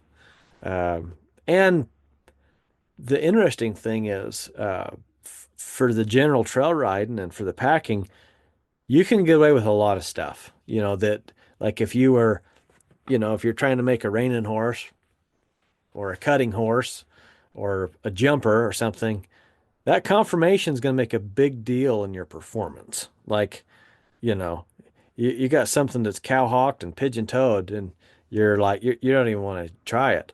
Well, the mules, if you're going out on the trail, man, there's going to be a lot of stuff you're going to get away with. It's not that big of a deal. It's not that detrimental to you. So, which is a good thing because it's hard to know what you're going to get for sure. So do you have a preference? Like I would say one of the standards with a mule is the wither in the back and all is going to be shaped different. So if we have Yeah. a saddle on there and going downhill, it would be a lot more likely to slide up. So it'd be common for mules to ride like a britchin or a crooper. Yeah. And I tell you what, I'll just ask you first, what is a britchin and what is a crooper? And where might you use one versus the other? Or do you have a general preference or what? Yeah. So I do use both depending on the application. Primarily, I use a britchin, and a britchin. What people will often comment, I get this on my social media all the time, Daniel. They say, "What? How come your mule's wearing a harness around their butt?" Like, well, I, I guess it'd be part of the harness. It's called a britchin, but it is You got your it is breast the collar on the wrong end there, buddy. Don't you know yeah. what you're doing? Yeah, and so, but it is a heavy duty, generally heavy duty leather piece. They make all kinds of different types of synthetic materials too, but a piece of leather that goes around the butt, you want it just below the point of the hip, and that's going to help keep the saddle back. So it attaches to your rigging rings on both sides of your saddle, your cinch rigging ring, and it attaches to often there's D-rings right behind your cantle that it attaches to. So there's four straps usually that they attach to, and that'll keep your saddle back. And I use the britchin when I'm in the mountains. When I'm riding out, I use a britchin when I rope for sure. When I rope, I got to have that britchin on. So those are all the applications that I use it for: steep country and roping. Uh, when I'm doing my clinics and if I'm just gonna be riding around that arena all day, Daniel, I put the crooper on, and the crooper is just a strap that goes from behind the cantle. There's usually a D there, or sometimes there's two Ds there, and it goes back and just goes around the base of the tail. So using a crooper in really steep country is discouraged because that's just way too much pressure if you're going down extensive downhills, long downhills, steep downhills. It's just too much pressure on the base of the tail. And I have actually seen a tail get snapped from using a crooper, and that just made me sick. I saw that when I was a kid, and it just so I never use a crooper in steep country. But if I'm just riding around the arena doing a clinic and we're just working on some stops and we're working on transitions, yeah, I'll put the crooper on. That'll be plenty to keep my saddle back, just help keep it secure uh, on the flat. And there's some people that kind of do different versions or combine versions. There's all kinds of little, just like you see in the bit world, Daniel, there's all kinds of gimmicky things people do in between. But britchin and cripper are my main two. I primarily use a britchin for sure. Um, this will be a little out of order, and I was taking some notes while you were talking there, and I forgot to go back and ask you this. But with the packing, I liked what you were saying there about riding the greener one and packing the more advanced one. And I wanted to ask you this because I feel like one of the more unnatural things that we teach horses and mules that people don't really think about too much is all of the lateral stuff, the move your shoulder out and away and move laterally. And if you watch them in pasture and all, they don't move like that very often at all. So we greatly exaggerate the amount that they're going to do that. And I haven't packed a ton myself, certainly not nearly as much as you have, but I have enough. And like one of the bigger pain in the necks when they're learning to pack is all of the trees that they're going to crash your stuff into, because they're used to being able to pass right through here, and I'm this wide and I've been this wide my whole life, and they don't take into account that now something sticks 2 feet out on the right and left, and so they crash your stuff into a whole bunch of trees for a while. And so do you think riding that horse and maybe or that mule, and now I have pushed your shoulder over so you didn't run my knee into this tree here, and you've done that a multitude of times, now you've kind of brought some awareness to them, and so now they kind of have a tool they wouldn't have otherwise had, and that gives you a little more success. Do you feel like that plays at all, or Yeah, I no? do. And that's kind of one of them chicken or the egg type of questions, because I'll talk to somebody else and say, well, yeah, well, that's why we pack them first, because I don't want to sacrifice my knee. They say, well, I ride them first because I don't want to sacrifice my good, expensive camp gear, my pack gear, and my panniers and all that. All that stuff's very expensive. So I have a lot of success, because I train for a living, I ride for a living, that I can manage that colt and not get slammed into the tree myself, right? So I Mm-hmm. can do that because I have those skills. But a lot of people that don't have those skills, then they'd ask me, I say, well, yeah, I guess pack them first and you'll save yourself a lot of busted knees. So I guess it depends on the person's skill level. But for me, yeah, man, it makes me cringe when those mules slam my pack boxes into trees. Oh, I hate it. Just like, Mm-hmm. oh my gosh, mule, don't do that, you know? And um, now I told you about packing salt a little bit, and that does mitigate a lot of that too. Uh, you know, we're packing like to the sheep guys, we're packing bags of salt. It's loose salt. And so we got canvas panniers and stuff, and they slam into a tree. Well, it just bounces them off it, but the bags of salt take a lot of the brunt out of it, so it's not just ricocheting that mule off of a tree, but it is pushing them off the tree. So there's a nice little balance in there where if I'm putting like I primarily pack with hard boxes and they slam into a tree, man, they're busting my box or it's busting Mm-hmm. them. I've had mules just ricochet off of a tree and fall. And you're kind of like, well, don't run into the tree. But I mean, that's the common sense thing.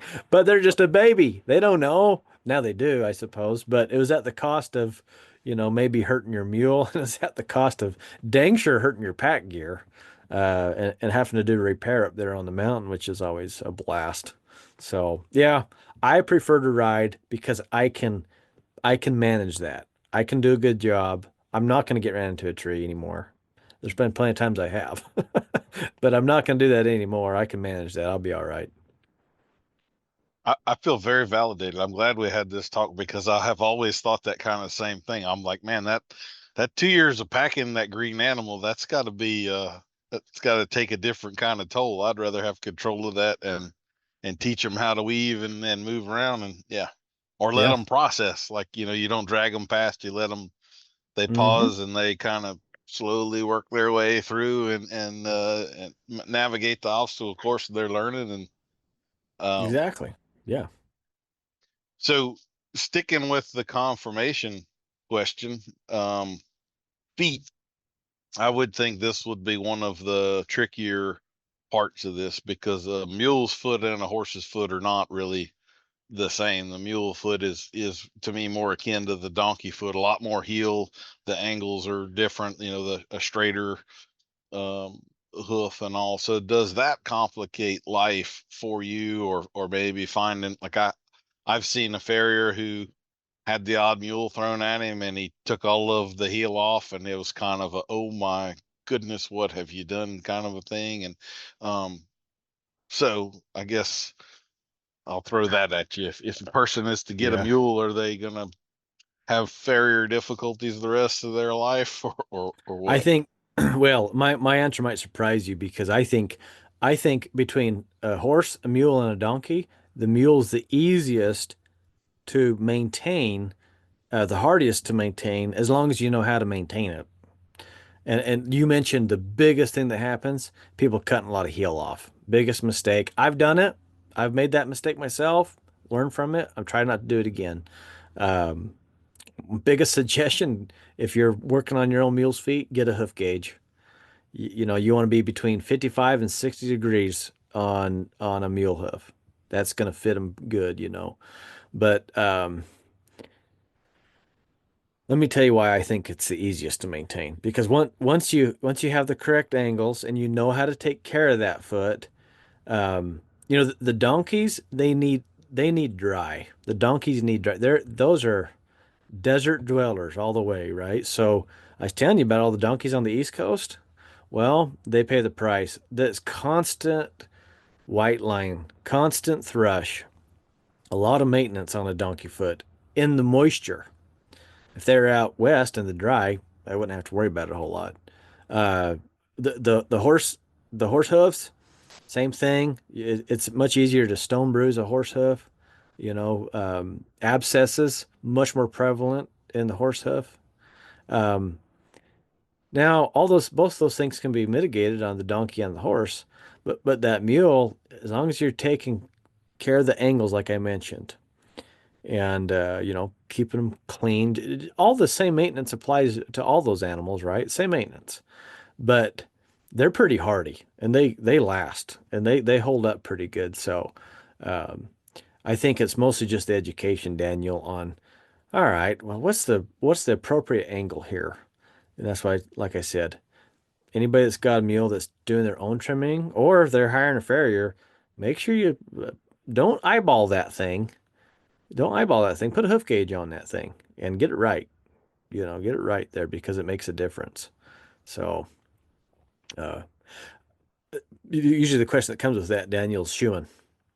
And they say, well, do you shoe or you don't shoe? Both. I have some mules that I keep shoes on all the time. Uh, and some mules that I just ride more than their hoof grows. I mean, that's why you put a shoe on, right? That's the whole point of putting a shoe on. So if I ride more than it's going to grow, and I'm burning more hoof off than they're growing out, then I need to put shoes on. I got others that I rotate a lot. I got some mules I've never put a shoe on, and I can go ride a couple of days in this rough rocky. I'm in Utah. It's rock. It's rock. Everywhere's rock, and I can go ride, and they hold up pretty good. And as long as I keep them trimmed up decent, going good, life is fine. Keep nice edges. It should be fine. But I can turn them out and ride them again next week and not have a big deal. So, um, yeah, another typical horsemanship answer. It depends. Right there. It Mhm. totally depends. Yep, some shoe, some don't, some both. Uh, I do an annual pack trip that's a week long every summer. We go to different destinations, and I put shoes on when I go on that pack trip. I'm going to be in that sharp granite, guaranteed. We're going to be doing a lot of miles in that week for sure. And I just throw shoes on and I don't have to worry about it. I bring a couple extra shoes, some nails, a couple simple shoeing tools just in case I need to reset or something because I'm not the best shoer, or whatever. But and then when I get back from that trip, I pull them off. So I just use it for the week, pull them off, no big deal. So yeah, like I said, typical horsemanship answer. It depends. Um, so I'll ask you the next, and I completely agree with that. Like I don't there you we kind of have this whole debate now, the barefooters that believe that there's no application for a shoe that should ever be done or ethical, and I don't think that's true. There just are things you can do with a shoe that you cannot do with boots or any of the other things out there. But do you have a straight answer on like drill tech or borium or something like that? Is that a necessity where you're at, or it depends once again? No, me personally, I have never used it. I Okay. just I haven't needed to. Now, um, that might change for me this winter. I'm going, if you're familiar with the Meat Eater, crew, big Oh yeah, yeah. television network and all that. Uh-huh. We're going out on a lion hunt with them and doing a Dude, special on mules. Now, congratulations. That is yeah, awesome. Very good. I'm tickled to hear that. it's gonna be fun. Good old Clay Newcomb. We're going out with him. Anyways, now we're going to be crossing some frozen streams, and I don't think I'll necessarily need shoes but that's not the point. The point is that we're going to cross these streams, a lot of ice. And so I'm probably going to get some shoes put on, have some Boreum or Drill Tech on them just for crossing the ice. And the ice breaks enough that it gives them the flexibility. Now, in the summertime or any other time going across like slick rock or granite, the Boreum Drill Tech does not offer enough flexibility, and you'll bow tendons, you'll tear stuff up. It especially like the sandstone that drill tech, that boreum sticks into that sandstone, and they got to make these little micro rotations, and that is so much stress on them. So we do a clinic every year. We call it our Extreme Trail Clinic, aka our rock crawling clinic. We come out here and play on rocks, and people ask me, "Hey, should I put boreum on?" No, please don't. You can chew them. It's fine. Bring shoes. It's going to be a little bit slippery, but that's okay. It's not going to be like a dangerous slippery, a little bit. But I'd rather have a little slip than not enough and have you hurt your mule, get them sore. Um, so yeah, I might use it. I might use it this winter for the first time ever. And like my buddies that do run hounds, there's a lot of houndsmen out here, and they go all winter long, and they're going along those rivers and the creeks, and it's ice, and they say, "Oh yeah, for sure, have it." And so I guess that would be the application for it. But everything else I do, no, I want them either barefoot or just regular flat steel shoes, nothing special. All right. Well, I'm glad I asked that. The ice, I can also see a good application for it on there. What you were talking about kind of reminds me of like the old guys that would ride heel calks on everything, and that always makes me think of a horse that's got a shelf life of like 5 or 6 years, and then he's going to be pretty much crippled for the Yeah. rest of his life. And yep, I'm I'm the same opinion Yeah. there, I guess. Yeah, there I might be guess. applications, in some situations, whatever. There's like the guys that ride the feed yards, riding through slick crap all the time. Hmm. They'll use there's certain types of shoes to have a little bit of grab, a little toe on them, a little heel on them, or whatever, and just because they're riding through slippery stuff all the time. So, yeah, it's hard to give definitive answers on all the feet stuff because it depends. People ask me, "Do you ever use any type of hill boots?" And I said, "I've won't. Well, yeah, I used them one time.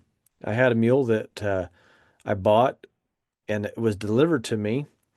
And the guy said, "Oh, don't worry, I got it trimmed up for you." And I was like, "Oh no, don't. I do my own. Like I just let me do my own, right?" I was like, "Whatever." Well, she shows up and she is so lame. She is cut so short and too short for shoes. I can't put shoes on her. I mean, tap a nail in there, I'm gonna hit something. Like there's no way. So yeah, I bought some hill boots um, for the first time, some hoof boots for the first time, and and before that, I'd say, yeah, I've never used them, but I guess there's an application for, I, what is the scripture? Blessed are the flexible, so they shall not get bent out of shape, right? Like it, I don't know, never say never on some things. But Um, I'm not gonna use hoof boots like on my trail rides, or if I'm out working cows. There's no way. Like I would lose them every 10 feet, and yeah, the terrain. So again, yeah, it depends.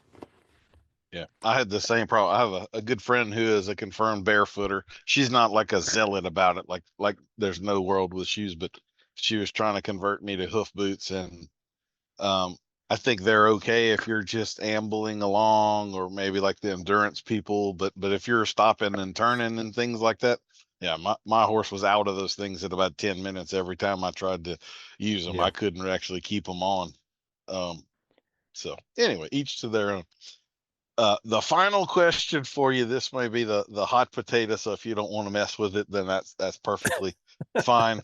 But I did want to ask you, so you've got a few different crews out there that are kind of doing this extreme mule stuff, and every time you see one of their videos, they're sliding down a 20-foot thing or jumping off a cliff into this pool of water out in the middle of whatever. And I just wanted to ask if you had any feelings on that stuff, if you felt like that was Yeah.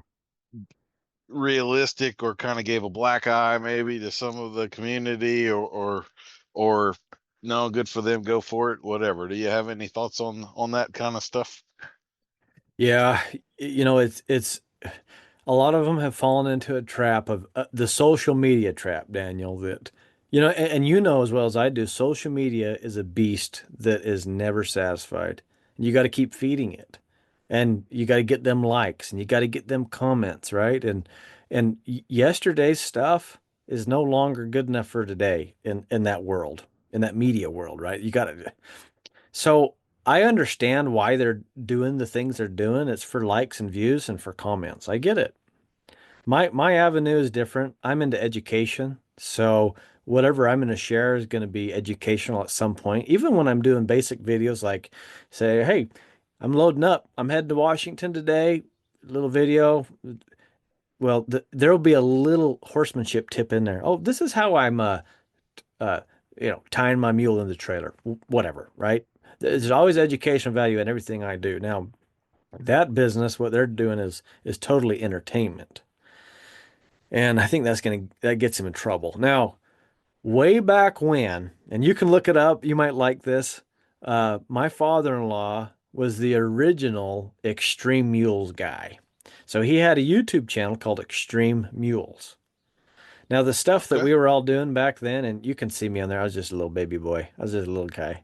I couldn't grow a beard, and I had hair on top here. So I was just little. So, you know, uh, okay. Now that stuff that we did back then, which I think was a little bit of the precursor to what's happening now, it was nothing. It wouldn't even make the news now. It's not cool. It's not even cool. What I like to see is just like any other sport or event or discipline or whatever, is how can we demonstrate what these animals are capable of? But within the realms of being safe, within the realms of being being a good horseman, being a good muleman, good animal husbandry, just being a good caretaker of these animals. Well, there's limits to that. So I just as much as anybody else, I want to know what my mule can do, and I want to, you know, show what the mule or the horse is capable of. There's situations you put them in. I get into more trouble in the ranching world than I do actually just the trail riding stuff, because, well, there's a cow down in that canyon. How are you going to get down there? I got to find the safest way to get down in there, but I also got to be strategic. How am I going to get out of there with that cow? Right? I got to get out of there. Oh, it's got a calf. Great. Now we got 2 for 1. Here we go. Um, so I got to be strategic in how I do it, and I'm not doing it for the views. I'm not doing it for the publicity of it. So um, there's a there's another media company not far from me in Utah actually that makes a lot of videos, and we've chatted, we've collaborated and talked before, and we've talked about that. I said I do my stuff for education. Yeah, well, they do their stuff for views. It's for entertainment. They're not trying to educate anybody. They're just you know just for the views of it. So I don't like to see animals get hurt. I'll tell you that. I don't like that at all. I think that pushes the limit when they're hurting an animal. Now, I don't like to see people get hurt either, but a lot of times people get hurt because of stupid stuff they're doing, the choices they make. So if you get hurt making you decide you want to go skydiving today, good for you. And you break your leg when you land. All right. Don't blame that on God. Don't blame that on anybody else. You're the one that jumped out of the plane, bud. And you know you're going to hit the dirt at some point. So it's just like when I would I get beat up or banged up when I was rodeoing, right? Hey, I can't be mad at anybody else. I signed up for that. It was on me. That's on me. But it's just the stuff. Now I do understand accidents happen. I've had accidents happen too. And just freak deals, where the ground gives out, your animal slips, something happens. But I hope that's never because of a position that I put them in just trying to get a view or trying to get a comment. And so that's the line that I draw. I want to see what my mule can do, but at the safest level. I was telling you about we call our extreme trail clinic. Well, to some of these guys, they would see us say extreme trail clinic and they're like, yeah, no, boy, that's nothing. But to us, it is. It is the top level of what I'm willing to do, um, and show what my mule can do and be able to ride through it and be able to do it. And the matter of the fact too is, Daniel, in a lot of this country, especially Utah, Utah's rough. Utah's canyon country. There are some places, you want to come out and ride with me sometime? Come out. I'll show you some petroglyphs, some Indian ruins, some all this cool stuff. And we're going to have to ride some really hard stuff to get there. And then we're going to have to tie up. And then you and I are going to have to hike our butts down there and try not to fall on our own faces to get down to see some of those things. So to enjoy a lot of the things, you're definitely going to have to push it. Because I'm also not one of those people that's like, oh well, geez, Ty's just, he don't want to do anything, No, I do. I'm going to do it, and I'm not going to avoid, a job to be done. If there's cows that got to get out of that canyon, we're going to do it. But I'm going to do it safe way as I can and take care of my stock, take care of my horses, my mules. So that's me, man. Yeah, I like it. Yep, I see. Yeah, people doing things that it makes you kind of scratch your head. Like, why wouldn't you have just done this instead? Like that. Maybe that's an age thing. When I was 18, I probably would have been gung ho to do it the dumb fun way, and now I'm kind of like, yeah, let's just go around. How about that? And there's things like that have changed for me too. Like, let's take an obstacle like jumps. Like, I used to love to jump. I loved it. I loved to jump up on rocks, jump over deadfall. If I was in the performance world, I would be playing around with the hunter jumper folks for sure. Like, I thought that was so cool to jump. Now now the jumps I'm not really into it. I like the technical riding to where you see this big old rock face and you see all these crazy boulders and crazy little, slope or something. Okay, how can we get up through all that and get up to that point? And that is really fun to me. And it's not all the big jumps and the big impact stuff. Um, I guess a lot of it changed too when I broke my back. I broke my back in 2008, and that sure changed the wanting to jump in the impact stuff for sure. That'll do it to you, because jumping off, that hurt quite a lot. And how I broke my back, it was just the dumbest thing. I got bucked off. I just lost a stirrup and I just got bucked off and I just landed kind of funny on my lower back, and that was it. Just, it was a compression fracture, nothing wild, but it was enough that it made the jumps hurt. So I was like, oh wow, this is different. Now something hurts. What the heck? Right? So That, yeah. That's one of my greatest fears. I'll have survived all the things I survived, and then I'm gonna die in some really stupid, simple, like tripped on a step or something. And yeah, that was the end of Daniel. Rather than fighting a bear the way I was meant to go out, yeah, exactly. Yes. Yep. Oh, But well, Ty, I really appreciate your time this morning, and your patience with me. I know us getting to the point where we actually had this interview was a little chaotic, so I appreciate you hanging in there and being patient with me. I have enjoyed this conversation tremendously. We will, for everybody out there listening, we'll definitely have links to the things that Ty mentioned: the Outfitter Supply, the On the Range YouTube channel, and then, of course, all of Ty's information, his website, his social media stuff, and then his podcast as well, Everyday Mulemanship. Definitely worth your time to crank that up while you have some road trips and stuff. I've been binging it ever since I met Ty at that event, and it's definitely something you should go check out and listen to. So Ty, thank you for your time this morning. It's been great chatting with you.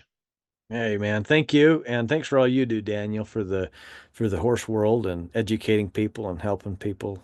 There's plenty to go around. There's a lot of folks that need help, and so you're doing good things out there, and I appreciate you too, sir. So thanks for having me on the show.